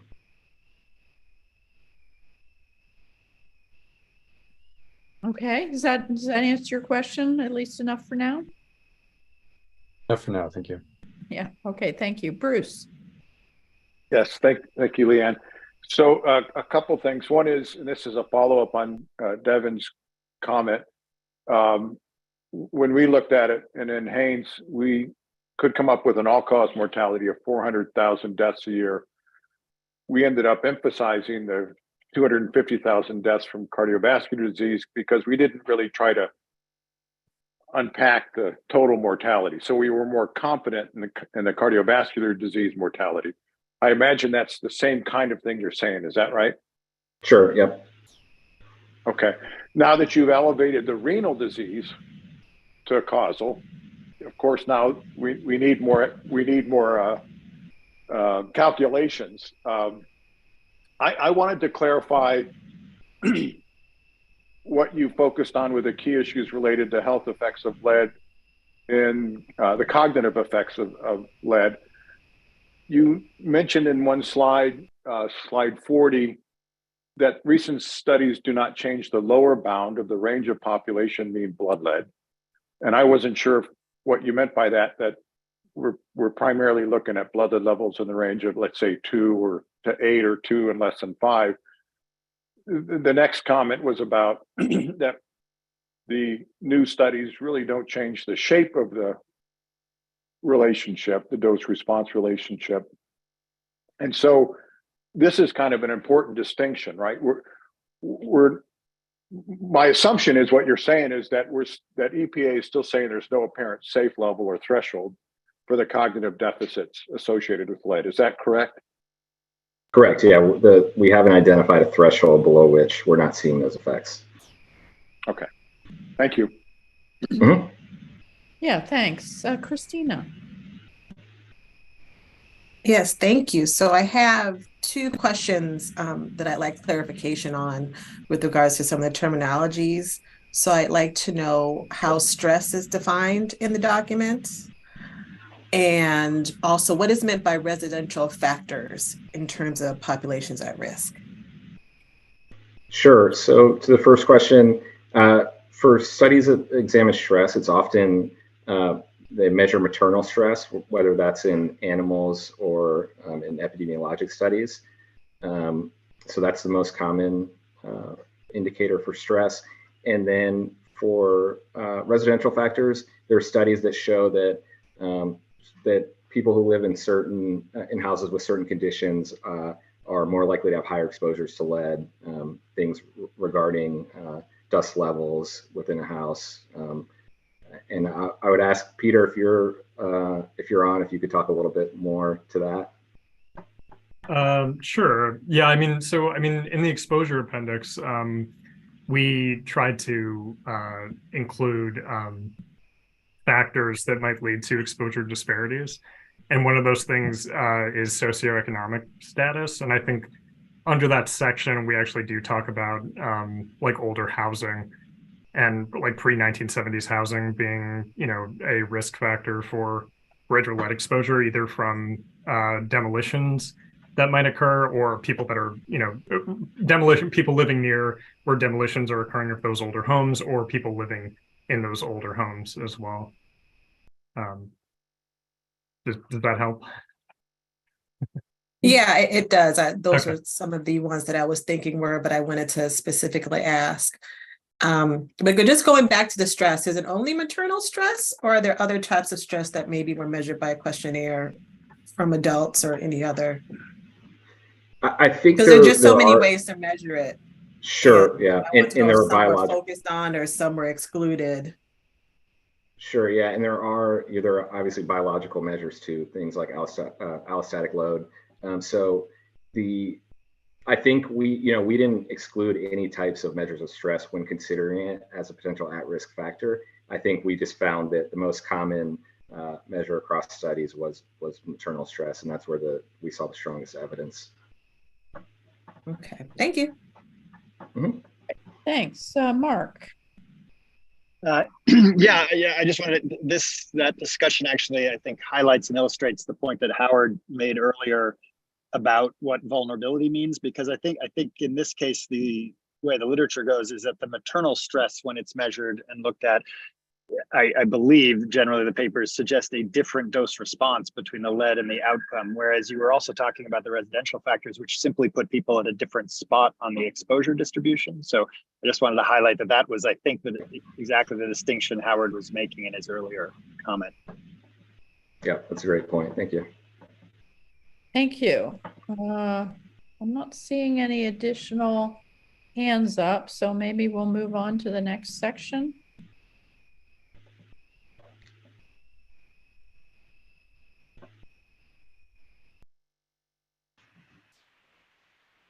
All right, so I'm going to be covering the welfare effects, which are the ecological effects of lead, and this is the last section in this presentation.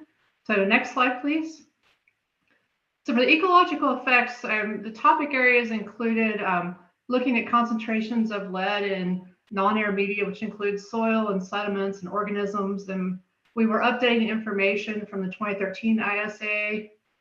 We also looked at factors affecting bioavailability and uptake and bioaccumulation, as well as effects in plants and invertebrates and exposure response data. So there were 51 causality determinations for ecological effects, and 48 of these retained the same conclusion from the 2013 ISA, and the 3 that did change were all for saltwater biota, and we did not identify any new endpoints. And in order to help us narrow down the literature and focus on the most policy relevant science, we employed concentration cutoffs in our literature search and screening. And as in the 2013 ISA, we kept the same organization for our causality determinations, which are organized by level of biological organization. So increasing level of biological complexity from the suborganism level endpoints such as physiological stress and hematological effects to the organism level endpoints, neurobehavior, survival, growth and reproduction and development, and then finally the community ecosystem level effects of lead. So next slide. So this is the figure from the executive summary, and it's similar to the health figure that we saw earlier. You can see on the left side of the slide are the increasing levels of biological organization from suborganism up to community and ecosystem. And then there are 3 columns there for terrestrial and freshwater and saltwater organisms. And in this figure, the darkest green are the causal determinations. And then the middle grade of green there are the likely causal, and then the light shade of green indicate the suggestive of a causal relationships. And then the white are ones where there was insufficient evidence to assess causality for those particular endpoints. And the changes in causality determinations are indicated with the arrows. So you can see the 3 that changed from 2013 to the current draft. Next slide. So I'm going to go through each of the 3 main systems, and then after that, go over the individual endpoints and what's changed. So for terrestrial systems in general, the new literature continues to build on the evidence that we had in 2013. However, none of the new evidence in the additional species and communities was sufficient to change any of the causality conclusions for terrestrial organisms or ecosystems. Next slide. In the 2006 AQCD and the 2013 ISA, there was some discussion in those documents about how exposure response studies conducted using spiking of soils were not adequate to provide prediction of what could be happening in natural environments. And so this continues to be an issue, and the studies that we reviewed for this current draft also support the conclusion about the difficulties in using these spiked soil studies. And there's a reference that was included in the current draft by Orts et al. 2021, where they submitted that 2 corrections to the results of these exposure response experiments might be sufficient to make them useful for deriving regulatory standards, but they've only demonstrated this approach for the European regulatory context. Okay, next slide. So for freshwater, again, in general, the findings are confirmatory with the 2013 ISA conclusions. There's some additional evidence in some new organisms for some of the endpoints, but again, nothing to really change our understanding greatly from what we knew in 2013. And so none of those causality conclusions have changed for freshwater organisms or systems. Next slide. So as in 2013, the majority of the evidence for freshwater biota continues to be laboratory toxicity test data. And in 2013 ISA, freshwater invertebrates were the most sensitive organisms to lead. This continues to be the case, especially for growth and survival. And in some species that are sensitive to lead, those effects are observed at less than 20 microgram lead per liter. Approaches for characterizing the toxicity of lead to freshwater biota since the 2013 ISA include a proposal for updating the aquatic life criteria. And so this was a reference from DeForest et al., where they proposed a new water quality criteria range for lead from 18.9 to 998 microgram lead per liter. For the acute, and the chronic was 0.37 to 41 microgram lead per liter. And the variation, the range there reflects the varying pH and dissolved organic carbon and water hardness of North American surface waters. So moving on to the next slide. So for saltwater, historically, effects of lead were less well characterized in saltwater organisms compared to freshwater organisms. And so this gap has lessened somewhat in the new literature. And so for some of the endpoints, the evidence continues to support the findings in the 2013 ISA. However, 3 of the causality determinations changed. Saltwater invertebrate reproduction, it was suggestive in 2013. It is now likely to be causal based on new evidence that I'll cover in an upcoming slide. And then for saltwater vertebrate survival, which is based on evidence from fish only, that endpoint was inadequate to assess causality in 2013, is now suggestive of a causal relationship. And that is the case as well for community ecosystem level effects in saltwater systems. It is now suggestive of a causal determination. However, many of the endpoints for saltwater biota, we still don't have a lot of evidence. It's a less studied system compared to freshwater or terrestrial in general. And again, as in the freshwater, there was a proposal to update the water quality criteria for saltwater because there is considerably more acute and chronic toxicity available since 1984 when the water quality criteria for lead was last established. And so there's a study that we included that proposed an update acute water quality criteria of 100 microgram per liter and a chronic water quality criteria of 10 microgram per liter for saltwater organisms. Okay, next slide. So the next few slides are going to cover the specific endpoints. And at the top of each slide, there's a table that shows on the left side the particular endpoint that we're talking about, and then divided into effects on plants, invertebrates, and vertebrates. And then there's columns for terrestrial organisms and freshwater organisms and saltwater organisms. So where there's a change in causality, it's a highlighted cell, highlighted in green with an arrow, indicating that change from 2013. So for reproductive effects, for terrestrial and freshwater, again, there was no change in causal determinations from 2013. The new evidence continues to support those causal decisions at that time. However, the evidence base for lead effects on reproductive and developmental endpoints in saltwater invertebrates has increased. And this is primarily due to additional embryo larval developmental assays in oysters and then in mussels as well as in sea urchins. And several of these new acute exposure bioassays quantify the lead that's used in the exposure system, and then the effects are at lower concentrations than in the 2013 ISA for the saltwater invertebrates. Next slide. For survival, there was no change in causality determinations for terrestrial or freshwater organisms. And I'd already mentioned that invertebrates were generally more sensitive than other taxa to lead. And so again, there were additional studies showing effects at less than 20 microgram lead per liter. For saltwater vertebrates that were not fish, there's not really much toxicity data available. And the acute LC50 values in fish greatly exceed the concentrations of lead that are reported in seawater.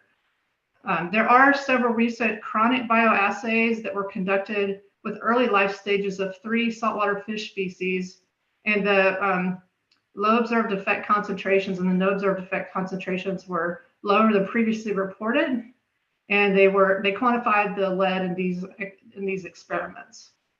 So that causal determination is now suggested for saltwater vertebrates, again based solely on fish data. Next slide. For community ecosystem level effects, it becomes challenging to attribute observed effects solely to lead at the community ecosystem scale of biological organization because of the presence of multiple stressors and other metals that are also found in the system. However, there are some new experimental observational studies that look at the relationship between lead and sediment and microbial abundance and biodiversity in saltwater systems. And then there are also some new studies in foraminifera, which are single-celled organisms that have a shell, typically have a shell. And these studies report effects on community richness and diversity and abundance that are associated with the lead in the environment. And lead quantified in sediment is a factor explaining the variation in the microbial diversity as well as for the foraminiferal species distributions and abundance. So that endpoint for saltwater is now suggestive of a causal relationship based on these community ecosystem level field and observational studies. Next slide. So the next few endpoints were there was no changes in any of the organisms in the terrestrial, freshwater, saltwater. So I'll just touch on these really briefly. This is for growth, and then in the 2006 AQCD and the 2013 ISA, decreased growth was recognized as an effect for a lot of different organisms, algae and plants and soil invertebrates and freshwater invertebrates, and not a lot of evidence for vertebrates. And this continues to be the case. However, especially for plants, the observed effects on growth occur at concentrations that are much higher than typically found in soils and surface waters. And growth, again, evidence for effects for freshwater invertebrates, which are sensitive to lead in the environment, growth in a few species in that low microgram lead per liter range. Okay, next slide. So additional ecological effects, these are the suborganism level, organism level effects that are remaining on that scale of biological organization. And so lead is a known neurotoxicant, and there are studies in terrestrial and freshwater invertebrates and vertebrates documenting different effects on behaviors in these organisms. For hematological effects, which includes inhibition of ALAT activity, an important rate-limiting enzyme for heme synthesis, these effects are reported primarily in vertebrates. And then finally, physiological stress, which for the ecological effects includes markers of enzyme function as well as oxidative stress. These are documented in plants and vertebrates as well as vertebrates. But there's no change in these causality determinations since the 2013 ISA. And again, the new studies are largely confirmatory with what was reported in the 2013 ISA and then the earlier AQCDs. At this time, I will take questions on the welfare effects portion of the ISA. Thank you for that. Does any panel members have any questions or comments? Bill Stubblefield. Yes, ma'am. Nice presentation. I had a quick question on one of your earlier slides when you were talking about the terrestrial effects on sediments. You referenced Kuhnortz's paper. You reached a conclusion in there that said that it was appropriate for European regulatory context only. I was wondering if you could provide a little bit more background on what you actually meant there.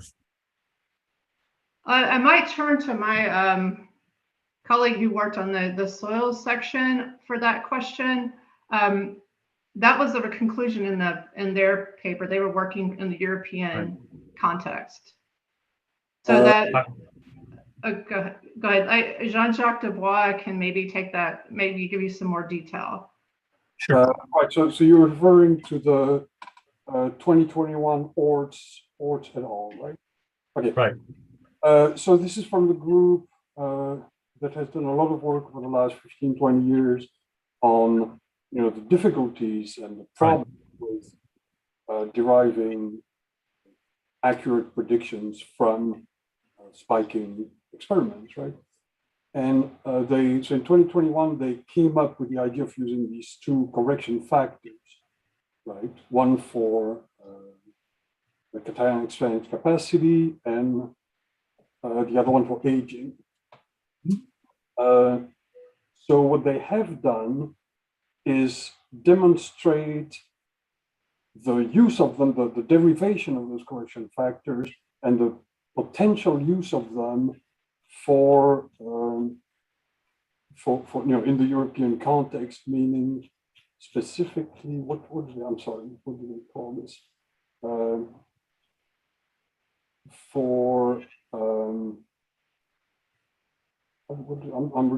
Is it like the range of conditions that exist in Europe as opposed to North America? Meaning to derive predicted no effect concentrations, right? Each regulation, right? So in other words, what would be necessary for us to follow up on that work would be first a more thorough validation, right, of whether or not indeed those two correction factors are sufficient, right? And first, and second, how they could be applied to the way the US regulatory system in deriving the standards, the NACs. Okay.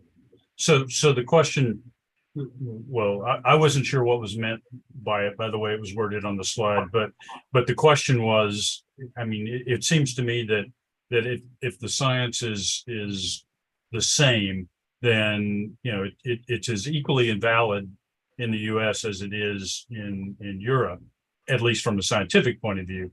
Now, from a regulatory context, that may be different, and we can go into that later. So the idea there is that that there has been little validation on the scientific side, but they have demonstrated it, how that group would recommend to use it in calculating predicted no-effect concentrations for each regulation. Right. So and some of those kind of characteristics will also apply to spike sediment tests and questions associated with that. And I didn't see in there, Meredith, which you were we had specifically called out sediment issues. Maybe I just missed that. It probably would have been incorporated under the invertebrate category, I would have guessed.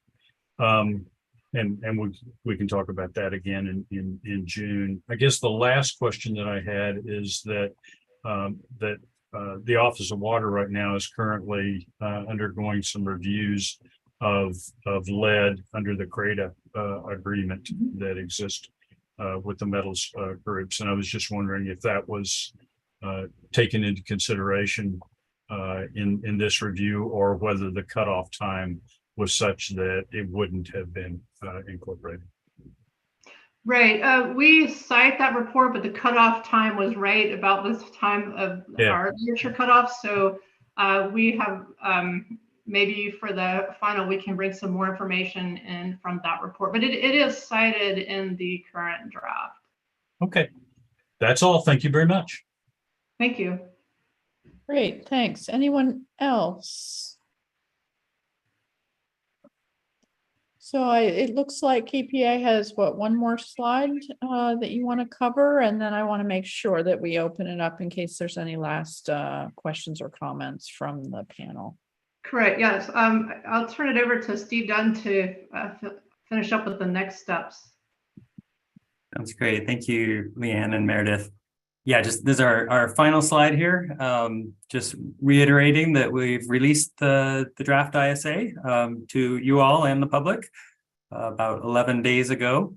Certainly, if anybody's having any challenges accessing the document or any of the online resources that we've talked about today, Hero or Hawk, please reach out to Aaron Yao, your DFO, and he can contact us and we can help make sure you have full access to all the resources that are available.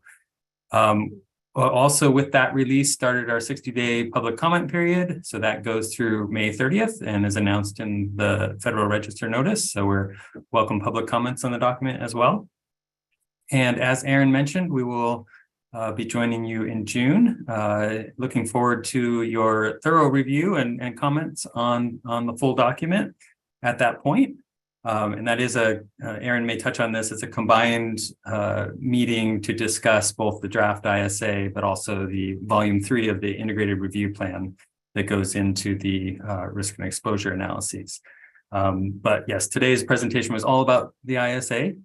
Once we receive your comments after the June meeting, we will then transition to incorporating CASAC comments and public comments, working towards a final draft anticipated release in spring of 2024. So that's the end of our briefing. Be happy to turn it back to you, Leanne. Thank you. I had a couple of questions following up on this. When are we expected to see volume 3 of the integrated review plan? I think May was our target timeframe. I know we do have Deirdre on the call if she wants to refine that at all. Deirdre? Sure. We're shooting for middle of May to give the panel 28 to 30 days with the document prior to the consultation. Keeping in mind that, of course, this is a consultation. It's a relatively short document. So it's a different process for that document, but we're shooting for the middle of May. Okay, thank you. And Steve, do you or one of your colleagues want to comment on how you plan to update the ISA, whether you're going to extend the literature review time period or at all, or just general comments about that? Yeah, that's a good question. We don't like to introduce a whole lot of new literature review after your review of the document. So typically when we go from the draft to final, we don't do another large update of the literature. This is why we did that kind of targeted update not long before we released the document, so that it wasn't too far out of date. Certainly any kind of pressing studies that the CASAC recommends that we add into the document, we welcome that specific studies that may have been missed. That's a very important, I think, task for you all to provide us with, is anything that we may have missed. And that's something that we could incorporate into the final document. Well, it sounds like missed, and also if we select a few new things, is that a fair statement? Yeah, certainly. I mean, we take your comments or recommendations on the whole range of in there. If there's studies that we may have just missed in our searches, or that we excluded that you think would be important that we included, or topic areas. That's another in your charge was specifically asking, does the ISA cover the kind of important policy relevant topics? So if there's a topic area that was missed, we welcome that feedback as well.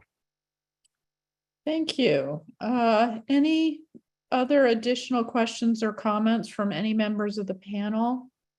Bruce, and then yes, Kat. Thank you. Yeah, thank you. I had two questions. One has to do, and it came up when Meredith was talking about the ecologic effects, because she kept using microgram per liter and talking about water.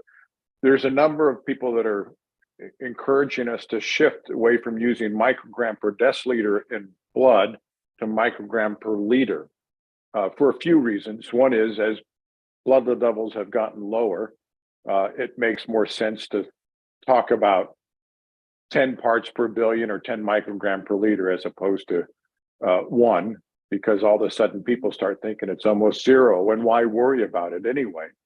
So that's one question. The other question is whether you anticipate estimating the burden of disease from lead, let's say mortality with cardiovascular disease. Is that part of the process, or is that not part of this process? Yeah, so I might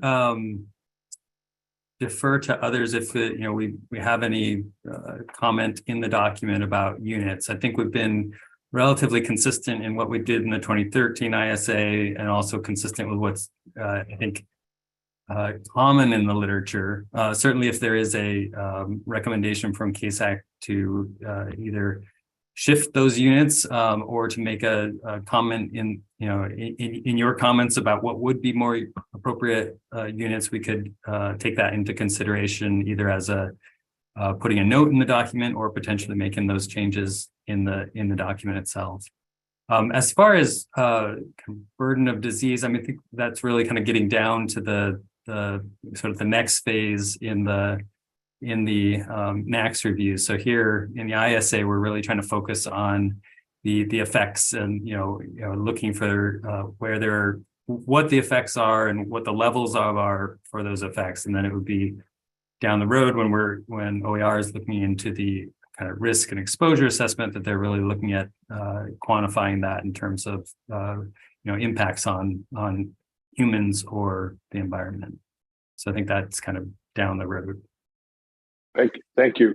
And thank all of you for an extraordinarily comprehensive project and product. This is pretty impressive, all of the work. Appreciate it. Yes, thanks.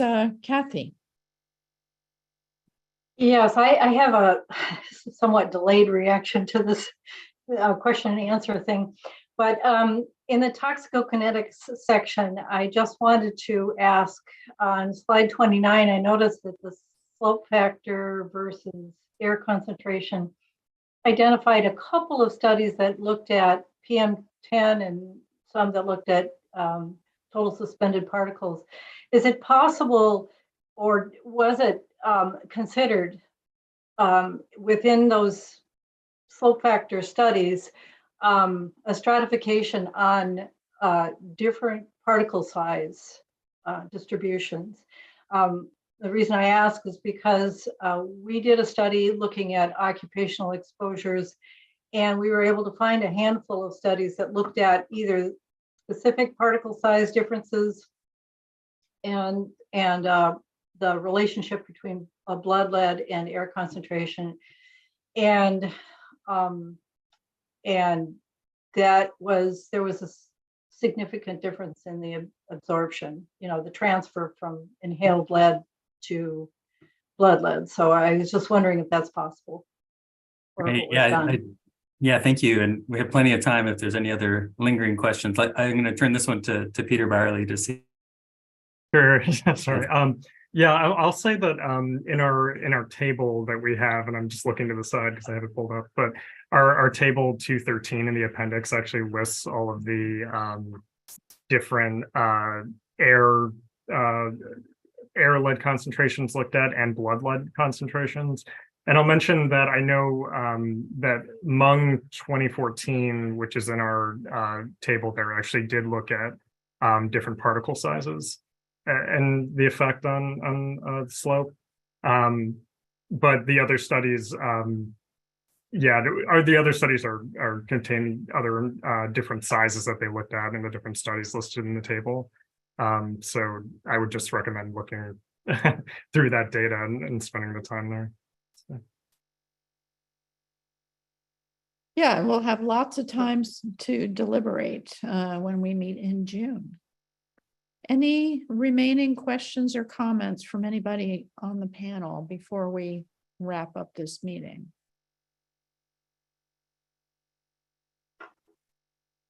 Okay, I'm not seeing any hands, so I wanted to echo what Bruce said and thank EPA for their thoughtful and thorough presentation, and also recognize publicly the enormous amount of work that this represents in both this presentation and the document. And I have to say that I'm really impressed by the ongoing and continuing improvements that have been introduced into the reviews that are conducted, as well as your thoughtful distillation of the evidence. It makes it a lot easier for us to do our job. So I want to thank you for your work making our life easier. So now, seeing no additional hands up, I'll turn the meeting back over to Aaron to convey any reminders and to adjourn. Yes, so thank you again, EPA, for all your hard work and your clear presentation. Thank you, panel members, for all your time. We did send out a link to the HeroNet version of the ISA last week. Please contact me if you did not receive that, or if you have any difficulties registering for HeroNet, as Steve had indicated, and we'll reach out to the HeroNet staff if there are any issues regarding that. Yesterday, we also sent out the charge questions as well as your assignments. Please contact me or Leanne if you have any questions regarding that. And then, as indicated, our meeting in June will also have a consultation on the volume 3 of the IRP, and we will send that out when we receive that. Again, as indicated by Deirdre, probably mid to late May. And then we'll also be in contact with regards to travel. Please don't make any arrangements yet. We're still trying to secure a hotel. As soon as we do that, and I believe travel will begin making arrangements probably a month out, so probably in mid-May. So just want to keep you updated on that. And we'll be in touch via email regarding any other announcements. Okay, I don't see any other further questions, so we can be adjourned. Thank you, everyone. Bye. and thank you.